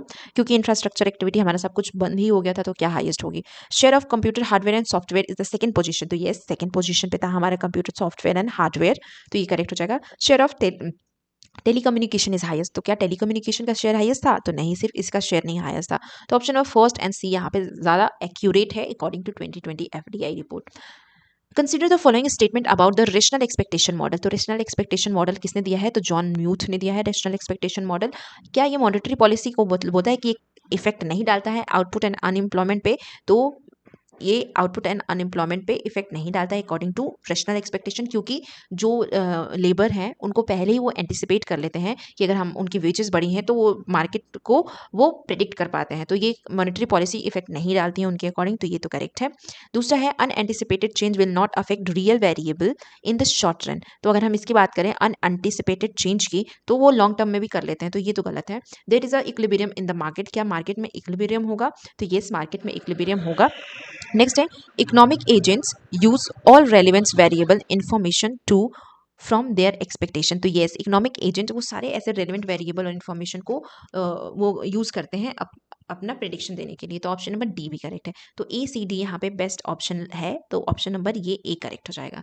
नेक्स्ट चलते हैं हम, in the context of investment which of following statement is correct, तो इन्वेस्टमेंट के कॉन्टेक्स्ट में हमें बताना है कि कौन सा करेक्ट है। According to the accelerator model investment demand is proportional to change in income, क्या एक हमारा एक्सेलरेशन मॉडल के अकॉर्डिंग इन्वेस्टमेंट डिमांड इनकम के प्रोपोर्शनल चेंज होती है, तो इन्वेस्टमेंट डिमांड हमारे इनकम के प्रोपोर्शनल चेंज होती है एक्सेलरेशन मॉडल के हिसाब से। एक्सेलरेशन क्या कहता है, एक्सेलरेशन तो यही कहता है ना कि change in investment demand in the proportion of change in income, जैसे जैसे इनकम हमारी चेंज होगी हमारी इन्वेस्टमेंट वैसे वैसे चेंज होगी, यही तो बोलता है, तो ये तो करेक्ट है। The higher the real interest rate the higher is the rental cost of capital, क्या इंटरेस्ट रेट हायर होगा तो हमारा रेंटल कॉस्ट ऑफ कैपिटल भी हायर होगा, तो यस हमारा रेंटल कॉस्ट ऑफ कैपिटल भी हायर होगा। फिर इन्वेस्टमेंट इज स्टॉक वेरिएबल, बिल्कुल गलत, इन्वेस्टमेंट तो हम बार बार करते हैं ना, तो ये फ्लो वेरिएबल है। और the real rate of investment is equal to the nominal rate of interest plus inflation rate, तो नॉमिनल रेट में तो ऑलरेडी इन्फ्लेशन जुड़ा हुआ होता है, तो इसमें अलग से हमें प्लस नहीं करना है, तो ये भी गलत है, तो ऑप्शन नंबर ए और बी हमारा करेक्ट हो जाएगा। नेक्स्ट क्वेश्चन पे चलते हैं, which of following statement are correct for correlation analysis, तो कोरिलेशन हमें क्या बताता है, दो वेरिएबल के बीच के रिलेशनशिप को बताता है, आइदर पॉजिटिव और नेगेटिव। तो degree of linear association is measured between two variable, क्या हम दो वेरिएबल के बीच के लीनियर एसोसिएशन को मेजर करते हैं, तो yes degree of linear association को भी हम मेजर करते हैं, इसमें मेजर करते हैं दो वेरिएबल में, तो फर्स्ट सही है। Predictability is not a part of correlation analysis, तो कोरिलेशन एनालिसिस का प्रेडिक्टेबिलिटी पार्ट नहीं है, ये भी बात सही है, इसमें हम रिग्रेशन में करते हैं ना कि कोरिलेशन में करते हैं। स्पीयरमैन हैज नो कंट्रीब्यूशन, अब ये तो बिल्कुल ही गलत हो गया क्योंकि स्पीयरमैन रैंक कोरिलेशन का फॉर्मूला भी है, तो ये तो गलत है। कज and effect relationship establish through correlation, तो नहीं, ये याद रखिएगा रिग्रेशन एंड कोरिलेशन में यही अंतर है कि कोरिलेशन किसी भी तरह के कॉज एंड इफेक्ट रिलेशनशिप को नहीं बताता है, जबकि हमारा regression cause and effect relationship को बताता है, तो ये हमारा ऊपर के बस दो ऑप्शन सही होंगे, तो सी ऑप्शन हमारा करेक्ट हो जाएगा। नेक्स्ट है which of following are not a property of Cobb Douglas production function, तो कॉप डगलस प्रोडक्शन फंक्शन की कुछ प्रॉपर्टीज होती हैं, जैसे कि Cobb Douglas production function homogeneous होना चाहिए, Cobb Douglas it curve represent average and marginal productivity of input not downward sloping, तो अगर ये ऑप्शन अगर आप पढ़ेंगे तो ये क्या बोल रहा है, ओ सॉरी हमें बोलना है कि कौन सी प्रॉपर्टी नहीं है, तो ये तो प्रॉपर्टी है, ये है, ये नहीं है, क्योंकि डाउनवर्ड स्लोपिंग नहीं होती है, ये प्रॉपर्टी नहीं है। फिर दूसरा क्या है, marginal productivity of labour and capital of Cobb Douglas production function of is a capital labour ratio, तो येस ये ऐसे ही होता है ना, Cobb Douglas production function A L and K beta, यही होता है हमारा, तो येस ये भी सही है। And isoquant of Cobb Douglas is positively slope, तो क्या कॉप डगलस प्रोडक्शन फंक्शन का आइसोकॉन्ट पॉजिटिवली स्लोप होता है, तो नॉन नेगेटिवली स्लोप होता है, तो ऑप्शन नंबर बी हमारा करेक्ट हो जाएगा, क्योंकि ये दोनों इसके नहीं है प्रॉपर्टीज, बी और डी प्रॉपर्टीज नहीं है, बाकी ये दोनों तो करेक्ट है, तो ऑप्शन नंबर हमारा बी करेक्ट हो जाएगा। नेक्स्ट है improvement is the balance of payment deficit may be affected through, तो बैलेंस ऑफ पेमेंट डेफिसिट किस तरीके से इफेक्टेड होती है, तो इंपोर्ट कंट्रोल करना है, एक्सपोर्ट प्रमोशन करेंगे, या फॉरेन एक्सचेंज कंट्रोल करेंगे, या डीवैल्यूएशन करेंगे, इन सबका मोटो यही होता है कि किस तरीके से हमें बैलेंस ऑफ पेमेंट डेफिसिट को कंट्रोल करना है, तो ये सारे ऑप्शन हमारे करेक्ट हो जाएंगे। क्यों, अगर हम चाहते हैं कि हमारा बैलेंस ऑफ पेमेंट सुधरे तो हम अपने एक्सपोर्ट को बढ़ाएंगे, एक्सपोर्ट बढ़ाने के लिए हमें इंपोर्ट कंट्रोल करना पड़ेगा, एक्सपोर्ट को प्रमोट करना पड़ेगा, एक्सचेंज रेट को कंट्रोल करना पड़ेगा, और जरूरत पड़े तो डीवैल्यूएशन भी करनी पड़ेगी, तब जाके हम बैलेंस ऑफ पेमेंट डेफिसिट को ठीक कर सकते हैं। तो हमारा क्वेश्चन है which of following are relevant condition assumed by factor price equalization theorem, यानी कि फैक्टर प्राइस इक्वलाइजेशन थ्योरम के हिसाब से कौन सा रेलेवेंट कंडीशन है। तो फैक्टर प्राइस इक्वलाइजेशन थ्योरम अगर हम इसकी बात करें तो फैक्टर प्राइस इक्वलाइजेशन थ्योरम किसने दिया है ये हमें पता होना चाहिए, और उसमें क्या क्या चीजें हैं। तो पहला हमें स्टेटमेंट दिया हुआ है कि the country are characterize by different factor endowment. क्या कंट्रीज जो है अलग अलग फैक्टर इंडाउमेंट्स का मतलब होता है, फैक्टर इंडाउमेंट्स का मतलब होता है कि कोई एक कंट्री जो है वो हो सकता है कि वो कैपिटल अबंडेंट हो, यानी कि कैपिटल से चीज, कैपिटल रिलेटेड चीजें ज्यादा बनाती हो तो वो कैपिटल एंडाउमेंट कहलाएगी। कोई एक कंट्री है जो लेबर एंडाउमेंट हो यानी लेबर अबंडेंट हो उसके यहाँ, तो वो लेबर एंडाउमेंट उसका फैक्टर होगा। तो इस तरीके से फैक्टर एंडाउमेंट और लेबर एंडाउमेंट होती है, और ये बोल रहा है कि countries are characterize by different factor endowment. तो अगर हम अलग अलग कंट्रीज की बात करते हैं तो येस, कंट्रीज अलग अलग फैक्टर एंडाउमेंट में कैरेक्टराइज होती हैं, क्योंकि हो सकता है कि जैसे अमेरिका है, अमेरिका कैपिटल अबंडेंट कंट्री है और इंडिया एक लेबर अबंडेंट कंट्री है, तो इन दोनों कंट्री के फैक्टर्स अलग अलग हैं, मतलब अलग अलग अबंडेंट है, ज्यादा है। दूसरा है the countries are characterize by different production function. क्या कंट्रीज अलग अलग प्रोडक्शन फंक्शन में कैटेगराइज होते हैं, तो ये बिल्कुल भी कंडीशन नहीं है इसका, क्योंकि कंट्रीज हमेशा प्रोडक्शन ऑफ फंक्शन सिमिलर होना चाहिए, भले उनके फैक्टर्स डिफरेंट हों। तीसरा है the industry are characterize by different factor intensity. Yes, factor intensity, factor endowment, ये जहां भी ये सब आए तो वो हमारा इस फैक्टर इक्वलाइजेशन थ्योरम का पार्ट होगा। नेक्स्ट है हमारा each country will export the commodity which use it's abundant factor. तो यस, हेक्स्टर रोलिन ने यही कहा था कि जो भी कंट्री अबंडेंट होगी, जैसे इंडिया लेबर अबंडेंट कंट्री है, तो वो एक्सपोर्ट उन्हीं गुड्स का करेगी, उन्हीं कमोडिटी का करेगी जो जिसमें लेबर अबंडेंट है। तो हमारे ये सी और डी तीनों इस फैक्टर प्राइस इक्वलाइजेशन थ्योरम में फिट बैठ रहा है, तो बी हमारा करेक्ट होगा। डी इसलिए करेक्ट नहीं होगा क्योंकि इसके अजम्पशंस होते हैं कि factor production of factor similar होना चाहिए, टेस्ट प्रेफरेंस ये सब कुछ दोनों कंट्री के सिमिलर होने चाहिए, तब हम उन दोनों कंट्री में ट्रेड कर सकते हैं। तो ऑप्शन नंबर बी हमारा करेक्ट है। नेक्स्ट क्वेश्चन है हमारा zero base budgeting lays emphasis on. तो जीरो बेस बजटिंग किस पे फोकस डालता है, तो जीरो बेस बजटिंग हमारा एक टेक्निक है जो कंपनीज द्वारा यूज की जाती है, लेकिन अब ये बजट में भी यूज करते हैं, इंडिविजुअल और फैमिलीज बजट में भी। इसको स्पेशली क्रिएट किया गया था जीरो बेस बजटिंग को, कि हम जितने भी एलोकेशन गुड्स का करेंगे हम उसमें किसी भी तरह का बायसनेस नहीं रखेंगे और उसको एक स्टार्टिंग से हम उसको प्रिपेयर करेंगे। तो यहाँ इसका मतलब है allocation of resources based on cost benefit term. क्या कॉस्ट बेनिफिट टर्म पे ये बेस्ड है, तो यस, ये कॉस्ट बेनिफिट टर्म्स पे हमारा एलोकेशन इसका बेस्ड है। उसके बाद दूसरा है अनलिमिटेड डेफिसिट फाइनेंसिंग। क्या हम जीरो बेस बजटिंग के लिए अनलिमिटेड डेफिसिट फाइनेंसिंग करेंगे, तो ये बिल्कुल गलत है। डेफिसिट फाइनेंसिंग का मतलब होता है कि किस तरीके से हम अपनी अपनी गवर्नमेंट किसी नीड को पूरा करने के लिए उधार मांग रही है या कहीं से बोरो कर रही है, उसको हम डेफिसिट फाइनेंसिंग कहते हैं। तो अगर वो अनलिमिटेड करती है तो किसी भी कंट्री के लिए अच्छी बात नहीं है, और ये जीरो बेस बजटिंग इसके ऊपर डिपेंड नहीं करता है। तीसरा है preparing a new budget right from the scratch. क्या हम नए बजट को स्क्रैच से स्टार्टिंग से हम इसमें प्रिपेयर करते हैं, तो यस, हम किसी भी तरह के पुराने बजट से बायस्ड नहीं होते हैं, और इस जीरो बेस बजटिंग में हम नए तरीके से स्क्रैच से एक बजट को पेश करते हैं। तीसरा है preparing the budget neglecting the history of expenditure. तो यस, हम किसी भी तरह के बायसनेस को निग्लेक्ट करते हैं और फिर से प्रिपेयर करते हैं, तो ये तीनों सही है, ये बी हमारा गलत था, तो ऑप्शन नंबर बी करेक्ट हो जाएगा, A C D. Next question है हमारा which of following statement are relevant for gender budgeting. तो जेंडर बजटिंग के लिए अब आपने देखा एक जीरो बेस बजटिंग और अब आ गया जेंडर बजटिंग। तो जीरो बेस बजटिंग में हम स्टार्टिंग से एक बजट को प्रिपेयर करते हैं फ्रॉम द स्क्रैच, लेकिन ये जेंडर बजटिंग में एक बात ध्यान रखी गई, ये किसी भी तरह से महिलाओं या किसी एक जेंडर के फेवर में नहीं है, ये इक्वेलिटी को प्रमोट करती है। और ये preparing a separate budget for women, तो बिल्कुल नहीं, ये किसी भी तरह से विमेन के लिए अलग से सेपरेट बजट नहीं होती है। तो ए जहां पे है वो गलत हो जाएगा, ए यहाँ है, ए यहाँ है, बचा क्या, सी।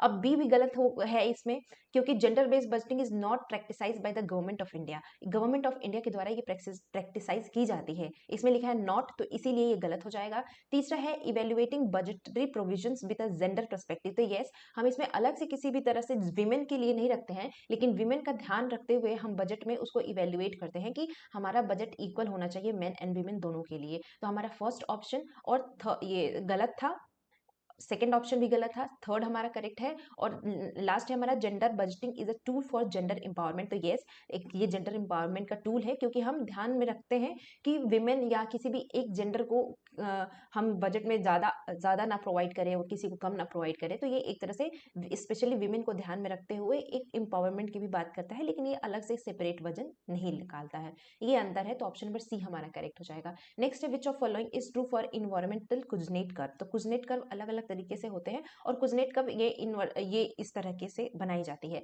अब ये रिलेशनशिप किसका बताता है, income environment damages take shape in inverted U shape. तो यस, ये इन्वर्टेड यू शेप का होता है हमारा जेंडर बेस्ड बजटिंग, तो ये हमारा करेक्ट हो जाएगा।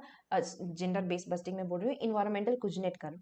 फिर हमारा है environmental Kuznets curve is applicable in case of irreversible environmental damage. तो ये नहीं, इरिवर्सिबल यानी कि हम वापस से इरिवर्सिबल के लिए नहीं होगा ना, एक बार स्टार्ट होगा हमारा इंक्रीजिंग होगा जहाँ पे हम बहुत ज़्यादा डिग्रेड कर देंगे इन्वायरमेंट को, लेकिन एट द पॉइंट, इस पॉइंट के बाद हम डिग्रेड नहीं करेंगे, इन्वायरमेंट के ऊपर हम ध्यान देने लगेंगे, तो उस पर बात करता है। अब ये रिवर्स की बात नहीं करता है यहाँ पे, तो इसीलिए ये हमारा गलत हो जाएगा। तीसरा है कि हमारे environmental Kuznets curve holds true for global pollutants. क्या ये ग्लोबल पोल्यूटेंट्स के लिए ट्रू है? तो ग्लोबल पोल्यूटेंट्स के लिए हम इसको ट्रू नहीं मान सकते हैं, क्योंकि सब हर एक जगह के अलग अलग नेचर होता है किसी कंट्री का, कि किसी कंट्री का नेचर, बहुत डेवलप्ड कंट्री है तो उसका अलग नेचर है इन्वायरमेंट का, कि वो उनका पोल्यूशन ज़्यादा होगा, कोई अभी डेवलपिंग फेज में है या कोई उसके फेज में है, तो ये ग्लोबली हम इसको ट्रू नहीं मान सकते हैं, तो ये गलत है। और लास्ट है हमारा कि EKC hypothesis intend to represent a long term relationship between economic growth and pollution. तो ये एक लॉन्ग टर्म रिलेशनशिप को बताता है इकोनॉमिक और पोल्यूशन के बीच में। तो हमारा ए और डी करेक्ट है, ए और डी हमें बी में मिल रहा है, तो बी ऑप्शन हमारा करेक्ट हो जाएगा। नेक्स्ट क्वेश्चन है हमारा, which of following statement are correct for environmental evaluation. तो इन्वायरमेंटल इवेल्युएशन के लिए कौन सा हमारा करेक्ट हो जाएगा? तो इन्वायरमेंटल इवेल्युएशन के लिए हम अलग अलग तरह से प्राइसिंग करते हैं, अलग अलग तरह से कॉस्ट मेथड्स लगाए जाते हैं, जैसे कि ट्रेवल कॉस्ट। तो travel cost is also related to the evaluation of environment, क्योंकि ये मेजर करता है कि किस तरीके से हम इन्वायरमेंटल रिसोर्सेज के बेस पे हम ट्रेवल कॉस्ट को वो करें। अब जैसे कि कोई ट्रेवल करने जा रहा है और वो बहुत अच्छी जगह पे जा रहा है, तो उस हिसाब से उसकी कॉस्ट डिसाइडिंग होगी कि उसका वहाँ से वहाँ तक का बस का किराया क्या होना चाहिए, वहाँ से जो ऑटो टैक्सी या अलग अलग जो भी चीज़ें बेचते हैं उसका किस तरीके से किराया होना चाहिए, बेस्ड ऑन द इन्वायरमेंट वहाँ की कैसी है, तो उसको हम बोलते हैं टू ट्रेवल कॉस्ट। ये भी होगा हेडोनिक प्राइसिंग, ये तो इन्वायरमेंटल एमिनिटीज और प्रॉपर्टीज की वैल्यू पे ही बेस्ड है। इसका मतलब है कि अगर कोई पहाड़ों में घर लेना चाहता है तो उस घर की क्या वैल्यू होगी, वो किस तरीके से डिसाइड होगी, क्योंकि पहाड़ स्पेशली इन्वायरमेंट से घिरे होते हैं और वहाँ पे किसी भी तरह के अर्बनाइजेशन चीज़ें नहीं होती है, तो वहाँ पे हेडोनिक प्राइस बहुत एक इफेक्टिव मेथड है कि हम उसकी प्राइसिंग, वहाँ की प्रॉपर्टी की वैल्यू की प्राइसिंग कर सके। तो ये भी हमारा इन्वायरमेंटल इवेल्यूएशन का एक तरीका है। रिप्लेसमेंट कॉस्ट, रिप्लेसमेंट कॉस्ट भी हमारा एक इन्वायरमेंटल इवेल्युएशन का तरीका है। इसका मतलब होता है it is a method by use to substituting natural resources with the man made equipment. तो हम यहाँ पे रिप्लेस करते हैं कैसे, नेचुरल रिसोर्सेज का मैन मेड इक्विपमेंट से रिप्लेस करके हम इसकी कॉस्ट को लगाते हैं, इन्वायरमेंटल कॉस्ट को। तो ये भी एक तरीका है। और defensive expenditure deals with preventive measures. तो अगर हम बहुत ज़्यादा डिफेंसिव एक्सपेंडिचर करते हैं किसी भी चीज़ के लिए, तो वो प्रिवेंटिव मेजर्स हमें प्रोवाइड ही करेगा, स्पेशली इन्वायरमेंट में। तो अगर बहुत ज़्यादा हम एक्सपेंडिचर कर रहे हैं कि हम पेड़ वेड़ लगा रहे हैं, तो वो हमारे लिए एक वो प्रिवेंटिव मेजर्स होगा फ्यूचर में। तो ये भी हमारा करेक्ट है, और ऑल ऑफ द एबव हमारा करेक्ट ऑप्शन हो जाएगा, यानी ABCD। ये एक सारे तरीके इन्वायरमेंटल इवेल्युएशन के होते हैं। नेक्स्ट है हमारा मैच ऑफ द फॉलोइंग करनी है कि कौन किससे है। तो आइडेंटिकल प्रोडक्ट पहले मुझे आप बताइए किस में होता है। तो आइडेंटिकल प्रोडक्ट हमेशा परफेक्ट कॉम्पिटिशन में होता है, तो बिना किसी सोचे समझे आप फर्स्ट का 3 मिला दीजिए। अब इधर देखिए, लिटिल और नो डिफरेंसेस इन प्रोडक्ट, बहुत कम और बिना कोई डिफरेंस नहीं होता है प्रोडक्ट में, तो वैसे को हम क्या बोलते हैं, वैसे को हम बोलते हैं, हमारा ये हो जाएगा ओलिगोपोली। ओलिगोपोली में क्या होता है, बहुत थोड़े बहुत डिफरेंस होते हैं प्रोडक्ट में और बहुत फ्यूज सेलर्स होते हैं मार्केट में। मेनी रियल और परसीव डिफरेंसेस इन प्रोडक्ट, तो बहुत ज़्यादा डिफरेंस अगर प्रोडक्ट में होता है तो उसको मोनोपोलिस्टिक प्रोडक्ट कहते हैं। और प्रोडक्ट विदाउट क्लोज सब्सटीट्यूशन, तो वो है मोनोपोली। तो मोनोपोली कंपटीशन ऐसी होती है जहाँ पे किसी भी तरह के क्लोज सब्सटीट्यूशन नहीं होते, जिसकी वजह से मार्केट में अगर एक ही चीज़ चल रही है तो वो उसकी मोनोपोली हो जाएगी। और हमारा अगर मैच करें तो फर्स्ट का 3, सेकेंड का फोर्थ, तो फर्स्ट का 3, सेकेंड का फोर्थ, इसमें भी है, इसमें भी है। उसके बाद आता है 3 का फर्स्ट, तो 3 का फर्स्ट इसमें ही है, तो ऑप्शन नंबर हमारा फर्स्ट का करेक्ट हो जाएगा। नेक्स्ट चलते हैं मेन्यू कॉस्ट। तो मेन्यू कॉस्ट किस लिए होता है, तो मेन्यू कॉस्ट हमेशा हम किस लिए यूज करते हैं, मेन्यू कॉस्ट का एक तरीका होता है जो हम स्पेशली इन्फ्लेशन को डील करने के लिए करते हैं। मेन्यू कॉस्ट का मतलब, ये न्यू किन्जियन ने ये टर्म दिया था, और इसमें मेन्यू कॉस्ट का मतलब कि अगर आज कोई रेस्टोरेंट है तो वो अपने मेन्यू निकालता है और उस पर अलग अलग तरह के प्राइस को करता है, लेकिन वो उसका एक मेन्यू कॉस्ट कैसे बढ़ जाता है, अगर उसको प्राइस चेंज करना हो तो वापस से उसको ये पंपलेट छपवाने पड़ेंगे, ये वो, तो उसका नुकसान है ये एक तरीके से। तो इसको जो फोकस किया था न्यू क्लासिकल ने, वो मेन्यू कॉस्ट कहलाता है। अब क्वांटिटेटिव ईजिंग क्या होता है, दो तरह की ईजिंग होती है, क्वांटिटेटिव एंड क्वालिटेटिव। तो क्वांटिटेटिव ईजिंग की बात किसने की थी, तो क्वांटिटेटिव ईजिंग की बात हमारी ये मॉनेटरी पॉलिसी में की गई है। मॉनेटरी पॉलिसी में दो तरह के दिए गए हैं measures, qualitative and quantitative. Pump pricing, तो पंप प्राइसिंग हमारा फिजिकल पॉलिसी से रिलेट करता है। पंप प्राइसिंग का मतलब होता है जहाँ पे इन्वेस्टमेंट कम हो, वहाँ पे अचानक से बहुत ज़्यादा इन्वेस्टमेंट गवर्नमेंट के द्वारा की जाए, उसको पंप प्राइसिंग कहते हैं। इससे रिलेटेड भी आपके क्वेश्चंस आए हैं। अब trade off between inflation and unemployment, ये फिलिप कर्व का है। तो अब अगर आपको एक भी आता है ना, अगर डी का आपको थर्ड भी आता होगा तो आप ये क्वेश्चन को कर सकते थे इजीली। तो ऑप्शन नंबर फर्स्ट ही हमारा करेक्ट हो जाएगा। नेक्स्ट है हमारा, हमें मैच ऑफ द फॉलोइंग करनी है। तो कार्ल कार्ल फ्रेडरिक गॉस, तो गॉस ने क्या दिया है, तो गॉस ने हमारा अलग अलग तरीके के थ्योरम्स दिए हैं। वो थ्योरम्स क्या है, ओएलएस से रिलेटेड। तो गॉस मार्कोस थ्योरम हम पढ़ते हैं। मल्टी कोलिनियरिटी किसके लिए रिलेट करती है, तो मल्टी कोलिनियरिटी हमारा रिलेट करती है relationship among explanatory variables. Mode central tendency का पार्ट है और कोरिलेशन कार्ल पियर्सन के द्वारा दी गई है। तो इस तरीके से अगर हम मैच करना चाहें तो डी का थर्ड यहाँ भी है, यहाँ भी है। हमारा मोड फर्स्ट, तो सी का फर्स्ट है, यानी कि हमारा फोर्थ ऑप्शन करेक्ट हो जाएगा। नेक्स्ट चलते हैं हम, मैच ऑफ द फॉलोइंग हमें करनी है कि कॉन्वेक्स फंक्शन इनपुट आउटपुट। तो कॉन्वेक्स फंक्शन इनपुट आउटपुट की बात किसने दी है, तो convex function input output Hawking Simon condition है। कॉन्वेक्स फंक्शन अगर सॉरी, ये इनपुट आउटपुट हॉकिन साइमन ने दिया है। अगर हम बात करें कॉन्वेक्स फंक्शन की, तो ये डिमांड कर्व है। डिमांड कर्व किस तरीके से होता है, अलग अलग तरीके से होता है ना डिमांड कर्व। बेसिक वेरिएबल हम किस में करते हैं, ये लीनियर प्रोग्रामिंग में आता है। और मार्जिनल प्रोपेंसिटी टू कंज्यूम में हम डेरिवेशन का यूज करते हैं। किस तरीके से यूज करते हैं, अगर हमें कॉस्ट दिया हुआ है कोई ऐसे 20 x a + 2 y इस तरीके से दिया है, तो हम इसमें डेरिवेशन करते हैं। x² ऐसे दिया हुआ है तो हम इसमें डेरिवेटिव करते हैं, तब हमें मार्जिनल कॉस्ट निकलता है। तो इस तरीके से हमारा ऑप्शन नंबर फर्स्ट मैच कर रहा है, तो फर्स्ट करेक्ट हो जाएगा। नेक्स्ट क्वेश्चन है हमारा, मैच ऑफ द फॉलोइंग ही करनी है कि supply side of international trade. Supply side of international trade हमें किसने बताया गया है, तो supply side of international trade David Ricardo ने ही बताया है। Demand side of international trade की अगर हम बात करें, तो demand side of international trade हमें बताया है एल्फ्रेड मार्शल एंड एजवर्थ ने, इन्होंने ही डिमांड साइड बताया। अपॉर्चुनिटी कॉस्ट की बात करें तो अपॉर्चुनिटी कॉस्ट किसके द्वारा दी गई है, हेबरलर के द्वारा दी गई है। और ये एल्फ्रेड मार्शल और बेस टेबल, ये real cost theory of international trade इनके द्वारा दी गई है। तो यानी कि फर्स्ट का फर्स्ट इसमें भी है, इसमें भी है, लेकिन बी का फोर्थ इसमें भी है, इसमें भी है। सी का थर्ड सिर्फ इस पे है, तो यानी कि सी करेक्ट हो जाएगा हमारा। नेक्स्ट चलते हैं हम, कैनन ऑफ टैक्सेशन। तो ये कैनन ऑफ टैक्सेशन दिया है एडम स्मिथ ने। इससे रिलेटेड मैंने एक शॉर्ट भी बनाया है अपने ही चैनल पे। तो मैंने कई सारे ऐसे शॉर्ट्स बनाए हैं जो आपको 1 मिनट के अंदर आप रिवीजन करने के लिए आपके लिए बहुत हेल्पफुल है। वो गवर्नर ऑफ आरबीआई हो, डब्ल्यूटीओ की मीटिंग्स हो, मिनिस्ट्रियल कॉन्फ्रेंसेस हो, बहुत सारी चीज़ें मैंने शॉर्ट्स में प्रोवाइड की है, तो आप उसको ज़रूर देखिएगा, आपके लिए बहुत ज़्यादा हेल्पफुल होगी। Canon of public expenditure Findlay cirrus ने दी है। अगर हम इफेक्टिव इंसिडेंस ऑफ टैक्सेशन की बात करते हैं, तो ये इफेक्टिव इंसिडेंस ऑफ टैक्सेशन किसने दी है, इफेक्टिव इंसिडेंस ऑफ टैक्सेशन हमारे हिक्स ने दी है। और benefit received approach by public expenditure, ये लिनहैन ने दी है। इन्होंने बेनिफिट एक्सपेंडिचर के बारे में बात की थी। यानी कि फर्स्ट अगर हम लास्ट से देखें तो डी का फोर्थ इसमें भी है, लेकिन सी का फर्स्ट हमें इसमें दिया है, तो ऑप्शन नंबर ए हमारा करेक्ट हो जाएगा। नेक्स्ट क्वेश्चन पे चलते हैं, security exchange board of India यानी सेबी। सेबी कब आया था हमारे इसमें इंडिया में, सेबी कब स्टैब्लिश हुआ था, तो ये 1988 में स्टैब्लिश किया गया था सेबी का। तो ये 1988 हमारा सेबी का वो है। अगर आपको सपोज आपको कुछ नहीं आता है, शायद ये 1988 नहीं है, सेबी का जो टाइम पीरियड है, मेरे ख्याल से इसका जो टाइम पीरियड है ये 1992 है। हाँ, 1992 है सेबी का टाइम पीरियड। अगर हम एक नेशनल सिक्योरिटी डिपॉजिट यानी एनएसडीएल की बात करें, तो एनएसडीएल का जो टाइम पीरियड है वो 1996 है। Credit rating information service of India, CRISIL, ये क्रेडिट रेटिंग है इंडिया की। तो क्रिसिल का अगर हम देखें टाइम पीरियड, तो इसका टाइम पीरियड है क्रिसिल का 1988। ये थोड़ा पुराना है, जिसने क्रेडिट रेटिंग दी थी।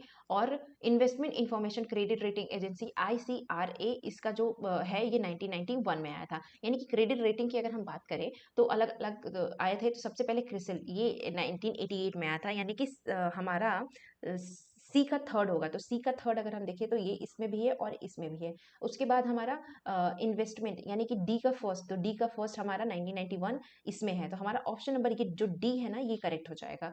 नेक्स्ट चलते हैं हम, Adam Smith division of labour की बात करते हैं, तो एडम स्मिथ फोर्थ से कनेक्ट हो जाएंगे। अब इसमें देखिए फोर किसमें है, सिर्फ फर्स्ट में है, तो फर्स्ट हमारा ऐसे भी करेक्ट हो जाएगा। बट फिर भी मैं बता देती हूँ, रोजनस्टीन रोडान ये बिग पुश थ्योरी दिया है, रोस्टो ने ट्रेडिशनल सोसाइटी के बारे में बताया है, मार्क्स ने डिवीजन ऑफ लेबर के बारे में बताया है। ठीक है, अरे सॉरी, डिवीजन ऑफ लेबर नहीं, ये reverse army of labour. Next चलते हैं हम, इसमें भी मैच ऑफ द फॉलोइंग करना है, conserving the environment for benefit of future generation, यानी कि हम अपने इन्वायरमेंट को कंजर्व कर रहे हैं for the benefit of future generation. इसको हम क्या बनेंगे, ऑप्शनल वैल्यू है या यूज वैल्यू है या इनडायरेक्ट यूज वैल्यू है। तो अगर हम फ्यूचर जनरेशन की बात करें तो ये हमारी ऑप्शन वैल्यू कहलाएगी।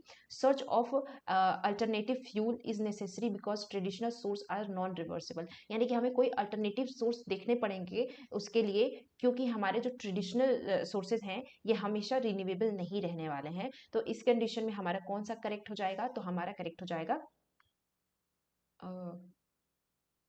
आई थिंक ये हमारा ऑप्शन वैल्यू कहलाएगा, ये नहीं होगा, क्योंकि हमें ऑप्शन देखना है ना कि कौन सा हमारा करेक्ट हो रहा है। तो ये ऑप्शन हमारा सेकंड का सेकंड होगा, ये ऑप्शन वैल्यू ज़्यादा करेक्ट है, क्योंकि फ्यूल के बारे में अगर हम बात करें हमें अल्टरनेटिव सोर्स देखने हैं, तो ये हमें ऑप्शन क्रिएट करने हैं, तो ये ऑप्शन वैल्यू कहलाएगी। Wood for the forest is useful as a timber, यानी कि हम किसी चीज़ का यूज़ किसी और चीज़ में कर रहे हैं, तो ये हम इनडायरेक्ट हम किसी भी चीज़ का डायरेक्ट यूज़ कर रहे हैं। जो वुड है फॉरेस्ट का वो हम टिम्बर में यूज़ कर रहे हैं, तो ये डायरेक्ट यूज़ वैल्यू कहलाएगी।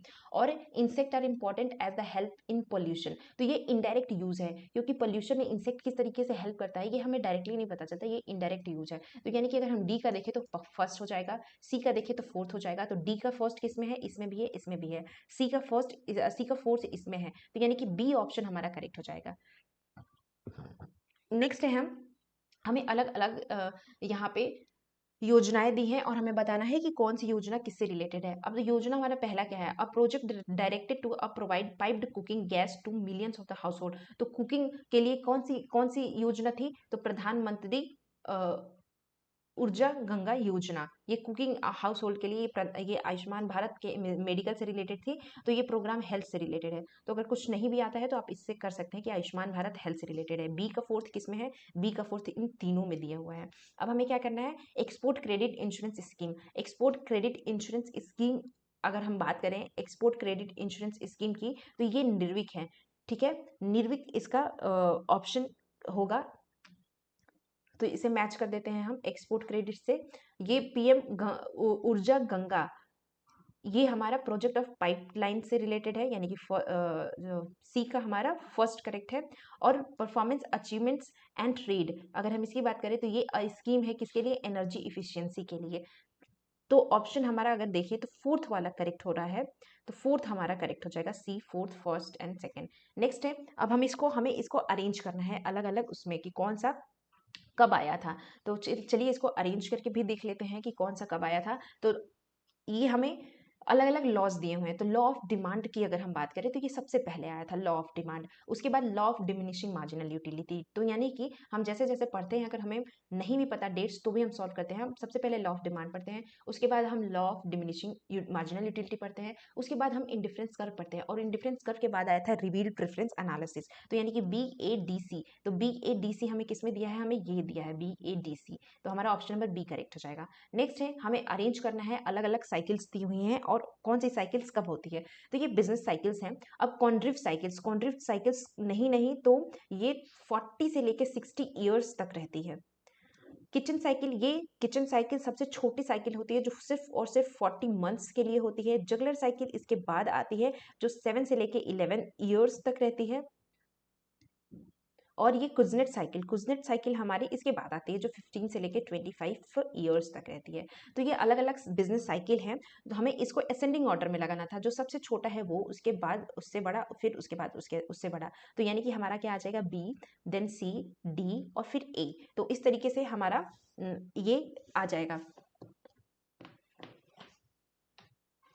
एक सेकेंड, थोड़ा मैं चार्ज में लगा दूं। हाँ, तो ये हमारा ऑप्शन क्या सही होगा, B C D A. B C D A हमें कहाँ दिया हुआ है, ऑप्शन नंबर बी में। तो बी ऑप्शन हमारा करेक्ट हो जाएगा। ठीक है, आई होप आप लोग को समझ में आया हो। एक बार लिख लीजिएगा, किचन साइकिल सबसे छोटी साइकिल होती है, उसके बाद जगलर, उसके बाद कुजनेट, उसके बाद कॉन्ड्री। अब देखिए इसकी स्पेलिंग भी बड़ी है ना, तो इससे भी याद रख सकते हैं आप कि जिसकी स्पेलिंग सबसे बड़ी वो सबसे ज्यादा बड़े ईयर्स का होता है, यानी 40 से लेकर 60 ईयर्स तक। फिर किचन और फिर जगलर, तो किचन फिर जगलर, उसके बाद कुजनेट, नेक्स्ट चलते हैं हम, हमें डेटा, हमें बताना है कि identify the proper sequence in traditional econometric methodology of conducting research. तो रिसर्च कंडक्ट करने के लिए हमें कौन से स्पेशली प्रॉपर सीक्वेंस होना चाहिए इकोनोमेट्रिक्स मेथडोलॉजी की। तो ये मैंने अपने इकोनोमेट्रिक्स के प्लेलिस्ट में करवाया है, आप मेरे चैनल पे जाके देख सकते हैं। फिर से मैं आपको बता देती हूँ कि सबसे पहले हमें क्या करना होता है। सबसे पहले हमें किसी भी चीज़ की, हम कोई भी चीज़ रिसर्च करने जाते हैं तो सबसे पहले हम क्या करते हैं, हम एक हाइपोथेसिस बनाते हैं कि हम कोई चीज़ हम करने वाले हैं। तो हम सबसे पहले फॉर्मुलेट करेंगे, हाइपोथेसिस फॉर्मुलेट करेंगे, यानी कि डी हमारा सबसे पहले आना चाहिए। उसके बाद जब हमारा हाइपोथेसिस फॉर्मुलेट हो जाएगा तो उससे रिलेटेड हम डेटा को कलेक्ट करेंगे कि कहाँ कहाँ से है। जैसे सपोज कोई चाहता है कि देखना कि कुंभ मेले में कितने ज़्यादा लोग आए थे, तो सबसे पहले तो वो हाइपोथेसिस फॉर्मुलेट करेगा और फिर वो डेटा कैसे कलेक्ट करेगा। हो सकता है कि वो रेलवे का एक माध्यम ले सकता है डेटा कलेक्ट करने का कि कितने लोग उस टाइम ड्यूरेशन में उन ट्रेन की बुकिंग की थी। उसके बाद लोगों के उससे भी कर सकता है, जो काउंटिंग होती है न्यूज़ से, रिपोर्ट से, अलग अलग सोर्सेज से वो डेटा को कलेक्ट कर सकता है। उसके बाद वो डेटा की टेस्टिंग या हाइपोथेसिस को टेस्ट करेगा कि जो उसने हाइपोथेसिस बनाए हैं वो टेस्ट के लिए सही है या नहीं। उसके बाद वो पॉलिसी प्रिस्क्रिप्शंस देगा कि कौन सी पॉलिसी यूज होनी चाहिए। यानी कि एक बार जो हमारे कुंभ में पुल टूट गए थे उसके बाद बहुत सारे रिसर्च हुए थे और ये बनाया गया था कि हमें थोड़ा सा आने वाले अगले कुंभ में हमें थोड़ा सा और अच्छे से तैयारी करनी पड़ेगी। तो ये रिसर्च के ही आउटकम्स होते हैं कि रिसर्च होते हैं, उसके बाद उसके बेस पे कोई पॉलिसी या फॉर्मुलेशन या कोई गाइडलाइंस निकलती हैं। तो इस तरीके से हम कोई भी प्रॉपर सीक्वेंस हम मेथोडोलॉजी में लगाते हैं। तो डी ए सी बी हम इसमें लगाएंगे, जो कि किस में है, डी ए सी बी, सी में है, तो सी ऑप्शन हमारा करेक्ट हो जाएगा। नेक्स्ट है what is the correct sequence of following. तो अलग अलग राउंड्स दिए हैं, ये भी मैंने अपने चैनल में शॉर्ट्स में करवाया है कि कौन से राउंड कब आए थे। तो ये अलग अलग सीक्वेंस ऑफ द राउंड्स हैं। तो अगर हम उरुग्वे राउंड्स की बात करें तो ये हमारा WTO जब हमारा गैट का राउंड हो रहा था ना, तो ये गैट के राउंड में ही आया था, ये 1986 में आया था उरुग्वे राउंड। उसके बाद कैनेडी राउंड की बात करते हैं तो कैनेडी ये 1964 में आया था। उसके बाद आया था दोहा राउंड, तो दोहा राउंड हमारा कब आया था, ये 2001 में आया था। और जिनेवा राउंड कब आया था, जिनेवा राउंड 1955 में आया था। तो अलग अलग राउंड्स दिए हैं। ये गैट को हटा के कौन सा बना था, तो WTO हमारी ऑर्गेनाइजेशन बनी थी और ये उसी से रिलेटेड राउंड्स यहाँ पे हमें पूछा है। तो ये अलग अलग राउंड्स है। अगर हम इसको देखें तो सबसे पहला राउंड हमारा क्या था, जिनेवा राउंड। तो सबसे पहले जिनेवा, कैनेडी, उरुग्वे एंड दोहा। तो हमारा ऑप्शन नंबर क्या सही हो जाएगा, फर्स्ट हमारा करेक्ट हो जाएगा। नेक्स्ट क्वेश्चन पे चलते हैं। हमें इसको अरेंज करना है कि कौन से टैक्सेस कब आई थी। मैंने टैक्स से भी रिलेटेड को अपने चैनल पे शॉर्ट्स में कराया है, तो वो आपके रिवीजन के लिए बहुत ही ज़्यादा हेल्पफुल है। पता नहीं क्यों लोग देखते नहीं हैं, मैंने इतना इतना मेहनत करके मैंने उसको बनाया है। आप उसको ज़रूर देखिएगा, आपके लिए बहुत ज़्यादा हेल्पफुल होगी। बहुत सारे आपके क्वेश्चंस जो नेट के क्वेश्चंस है ना, वो कुछ शॉर्ट्स में ही आपके सॉल्व हो जाएंगे अगर आपने उसको अच्छे से देख लिया तो। आपको अरेंज करना है टैक्सेस को। तो सर्विस टैक्स सबसे पहले कब आया था, तो सर्विस टैक्स हमारा आया था 1994 में। इनकम टैक्स बहुत पुराना है, ये 1860 में आया था। बैंकिंग ट्रांजैक्शन टैक्स जो हमारा आया था ये नया था, 2005 में आया था। और गिफ्ट टैक्स हमारा 1958 में आया था, जो कैलेडोर ने दिया था। और गुड्स एंड सर्विस टैक्स सबसे ज़्यादा नया है, जो 2017 में आया था। तो सबसे ज़्यादा नया लास्ट में होगा, तो लास्ट में ये तीनों है, तो अब तीनों को तो हम एलिमिनेट नहीं कर सकते। तो सबसे पहला देख लेते हैं, सबसे पुराना इनकम टैक्स बी। तो बी यहाँ भी है और बी यहाँ भी है और बी यहाँ भी है। यानी कि अगर इन तीनों की बात करें तो ये तो हमारा नहीं होगा, क्योंकि ई सबसे लास्ट में होना चाहिए था। अब हमारा इन दोनों में से, अब ये भी नहीं होगा क्योंकि बी सबसे पहले होना चाहिए। तो अब इन दोनों में हम देखेंगे कि अब कौन सा सही होगा। तो बी के बाद हमारा क्या आना चाहिए, बी के बाद हमारा आना चाहिए गिफ्ट टैक्स। बी के बाद हमारा आना चाहिए डी। तो बी के बाद डी यहाँ पे आ रहा है, तो सी नहीं होगा, यानी कि ऑप्शन नंबर हमारा ई करेक्ट हो जाएगा। नेक्स्ट चलते हैं हम। हमें अलग अलग, अब देखिए मैंने ये भी क्रोनोलॉजी में कराई है कि बैंकिंग सेक्टर से कौन से कमिटी जुड़ी थी। तो अब हम अलग अलग कमिटीज के बारे में लिख लेते हैं। तो चक्रवर्ती कमेटी कब आई थी, यहाँ से स्टार्ट करते हैं। ये 1982 में आई थी। उसके बाद हमारी आई थी गोरियप्पा कमेटी, ये 1990 में आई थी। उसके बाद नरसिम्हन कमेटी, 1991 में आई थी। और उर्जित पटेल कमेटी 2013 में आई थी। तो Urjit Patel committee is a most new committee in this. तो सबसे पहले ए इसमें भी है सबसे लास्ट में, तो बी को तो हम हटा देते हैं सबसे पहले। उसके बाद सबसे हमारा सबसे स्टार्टिंग में ये चक्रवर्ती कमेटी आई थी। तो डी किस में है, डी इसमें है और डी इसमें है, तो यानी कि ये भी हम कैंसिल आउट कर देते हैं। उसके बाद हम देखते हैं डी के बाद कौन सी आई थी। तो डी के बाद हमारी आई थी ये गोरियप्पा कमेटी। तो गोरियप्पा कमेटी यहाँ पे है, डी के बाद बी में जो हमारा ऑप्शन डी है तो इसको भी हम कैंसिल आउट कर देते थे, बचाइए। तो हमने एलिमिनेट करके भी इसको निकाल लिया। अब आते हैं, हमें अरेंज करना है, ये अलग अलग हमें दिए हुए हैं, ग्रुप्स दिए हुए हैं, इंडेक्सेस दिए हुए हैं, और ये कब आया था इसके बारे में हमें बताना है। तो PQLI जो है ये 1979 में आया था, जो मोरिस डी मोरिस ने दिया था। फिर HDI इंडेक्स 1990 में आया था। उसके बाद हमारा मल्टी पॉवर्टी इंडेक्स 2010 में आया था, और ये हमारा SDG का जो कंसेप्ट है 2015 में आया था। इस तरीके से CDBA यानी कि ऑप्शन नंबर बी हमारा करेक्ट हो जाएगा। अब है हमारा अलग अलग फ्रेमवर्क्स हैं, ये कब आए थे। तो कोपन कोपन ये जो कॉन्फ्रेंस है ये हमारा 2009 में आया था। उसके बाद दोहा कॉन्फ्रेंस हमारा कब आया था, 2010 में आया था। पेरिस कॉन्फ्रेंस हमारा 2016 में आया था, और ये काटोविक कॉन्फ्रेंस जो है ये 2018 का है। इस तरीके से अगर हम मैच करें तो सबसे पुराना हमारा कोपेनहेगन कॉन्फ्रेंस है।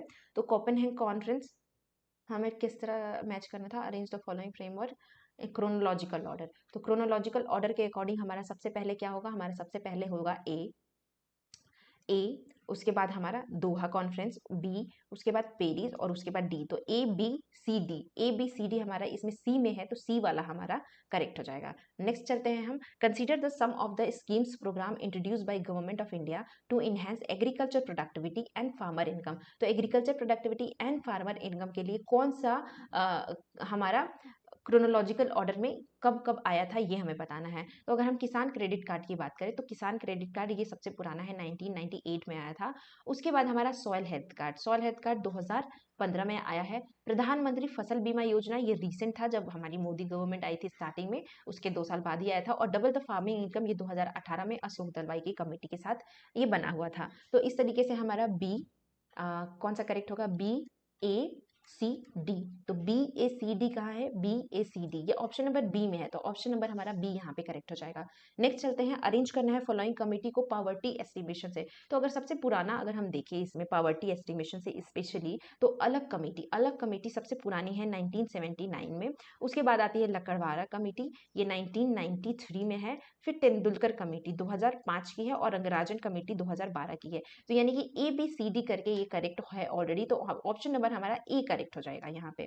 नेक्स्ट चलते हैं हम, अब हमें असर्शन एंड रीजनिंग से रिलेटेड क्वेश्चन दिया है। A lump sum tax imposed on monopolist cannot be shifted to the consumer. तो ये करेक्ट है। लमसम टैक्स एक ऐसे टैक्स को बोलते हैं जो कि मोनोपोली के मतलब किसी भी मोनोपोलिस्टिक या कोई भी बिजनेसमैन है उसके ऊपर ही लगाया जाता है, और वो शिफ्ट नहीं कर सकता है। तो ये करेक्ट है। Lump sum tax become a part of the fixed cost. Yes, fixed cost का पार्ट होता है जो कि कोई भी बिजनेसमैन शिफ्ट नहीं कर सकता अपने कंज्यूमर पे, और ये मार्जिनल कॉस्ट ऑफ प्रोडक्शन को इफेक्ट नहीं करता है।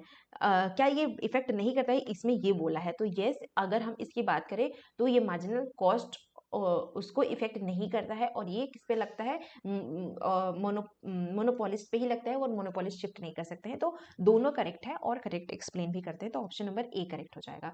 नेक्स्ट है हमारा, there is no incentive for a profit maximising producer to supply public good. तो यस, अगर कोई प्रॉफिट मैक्सिमाइजिंग प्रोड्यूसर है तो उसके पास कोई इंटेंसिव ही है ही नहीं कि वो पब्लिक गुड को सप्लाई करे, क्योंकि वो तो अपना प्रॉफिट बनाना चाहेगा। तो ये तो करेक्ट है।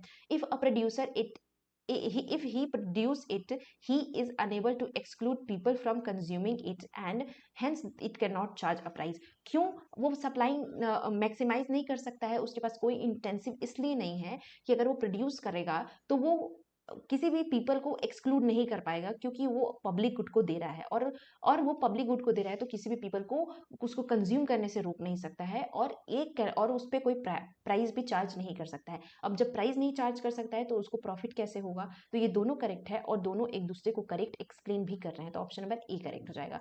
नेक्स्ट है हमारा, new capital accumulation is the vehicle of technical progress. तो क्या new capital accumulation technical progress के व्हीकल्स होते हैं। तो यस, ये करेक्ट है। तो टेक्नोलॉजिकल प्रोग्रेस इंपॉर्टेंट है, और कैपिटल एक्यूमुलेशन उसका व्हीकल है, और इसी से रिलेटेड हमारे अभी यूपी हायर में क्वेश्चन पूछा गया था कि कौन सा हमारे इकोनॉमिक ग्रोथ के लिए बहुत इंपॉर्टेंट है। तो टेक्नोलॉजिकल प्रोग्रेस और कैपिटल एक्यूमुलेशन दोनों इंपॉर्टेंट है, लेकिन टेक्नोलॉजिकल के बाद ही कैपिटल एक्यूमुलेट होता है।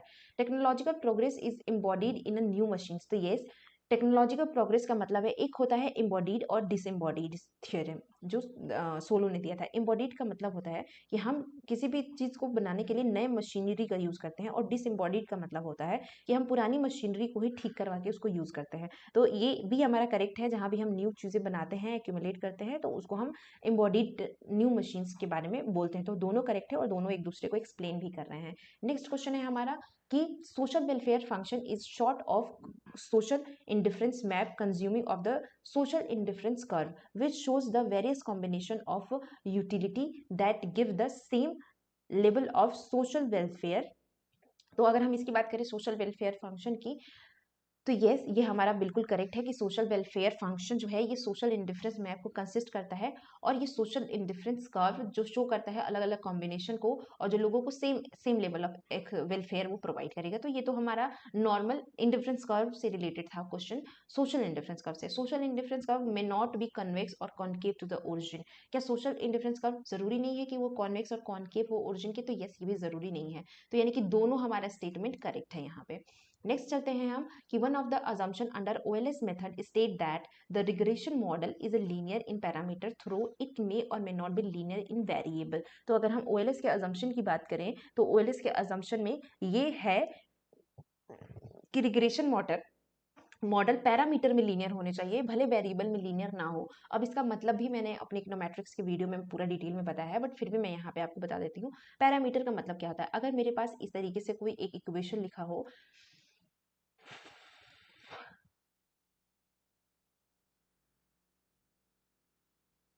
ठीक है, अब देखिए पैरामीटर का मतलब होता है ये सारी चीजें जो बीटा 1 बीटा 2 अल्फा, ये सबको हम पैरामीटर्स बोलते हैं। वेरिएबल्स क्या कहलाता है? ये जैसे एक्स है, यहाँ पे एक्स स्क्वायर है, तो यहाँ पे हम इसको अल्फा स्क्वायर या बीटा स्क्वायर लीनियर प्रोग्रामिंग में नहीं लिख सकते हैं। ये अजम्पशन है। पैरामीटर हमेशा लीनियर होना चाहिए, यानी कि इसके ऊपर किसी भी तरह की पावर नहीं होनी चाहिए। भले ही हमारे वेरिएबल्स जो एक्स है, ये x2 है, वो भले ही पावर के हो सकते हैं, इसका मतलब ये होता है। तो ये सही है। और the variance of the error और disturbance term is not the same regard of the value of explanatory variable of the OLS। और यहाँ पे वेरिएंस ऑफ एरर और डिस्टर्बेंस टर्म बोल रहा है कि नॉट अ सेम रिगार्ड। तो डिस्टर्बेंस टर्म्स और वेरिएंस ऑफ एरर ये दोनों सेम होते हैं, यानी कि जो हम लास्ट में ये म्यू जोड़ते हैं इसको डिस्टर्बेंस ऑफ एरर भी बोलते हैं। तो इसलिए ये गलत हो जाएगा, यानी कि हमारा ऑप्शन नंबर सिर्फ फर्स्ट करेक्ट है। First statement is correct and second is incorrect. Next चलते हैं। नेक्स्ट हमारा बेस्ड है अनसीन पैसेज पे। तो यहाँ पे आप इसको पॉज करके एक बार आप देख सकते हैं, इसको पॉज कर लीजिएगा। उससे रिलेटेड यहाँ पे क्वेश्चंस मैंने लिखे हैं, क्वेश्चंस को भी देख लीजिएगा और उसके अकॉर्डिंग आप आंसर देने की कोशिश करिएगा। अगर आप नहीं दे पाइएगा तो आप मुझे कमेंट सेक्शन में पूछ सकते हैं, मैं इसके आंसर आपको प्रोवाइड करा दूंगी। और अगर आप एक बार इसको रिवीजन के लिए देख लीजिएगा, बाकी अनसीन पैसेज सेम तो कभी पूछेगा नहीं, तो आप इसको रिवाइज कर सकते हैं। मैं यहाँ पे आपको दिखा दे रही हूँ। पॉज करके आप बैक करके इसको देख सकते हैं और क्वेश्चन के आंसर देने की कोशिश करिएगा। ये अनसीन पैसेज है तो इसलिए मैं आपको इसको नहीं समझा रही हूँ। इसको भी देखिएगा, 96 से लेकर 100 तक के भी क्वेश्चन अनसीन पैसेज में दिए हुए हैं। आप इसको पॉज करिए, इसको पढ़िए, खुद से आंसर देने की कोशिश करिए। ये उसके आंसर है। ठीक है, तो ये हमारा हो गया आज का क्वेश्चन और हमने 2021 के सारे क्वेश्चंस आज कंप्लीट कर लिए हैं। और अब हम नेक्स्ट जो भी पेपर है 2022 इसके क्वेश्चंस को मैं नेक्स्ट करवाऊंगी आपको। तो आप वीडियो को ज़्यादा से ज़्यादा लोगों को शेयर करिए ताकि मैं जल्दी से आपको ये सारे क्वेश्चंस प्रोवाइड कर सकूं और बहुत सिस्टमैटिक वे में आपको सारे क्वेश्चंस मिल जाएंगे। तो आई होप आपको वीडियो पसंद आई हो तो अपने फ्रेंड के साथ ज़रूर शेयर करिएगा। चैनल को सब्सक्राइब करना मत भूलिएगा, लाइक करना मत भूलिएगा। तो thank you so much and stay tuned for next video.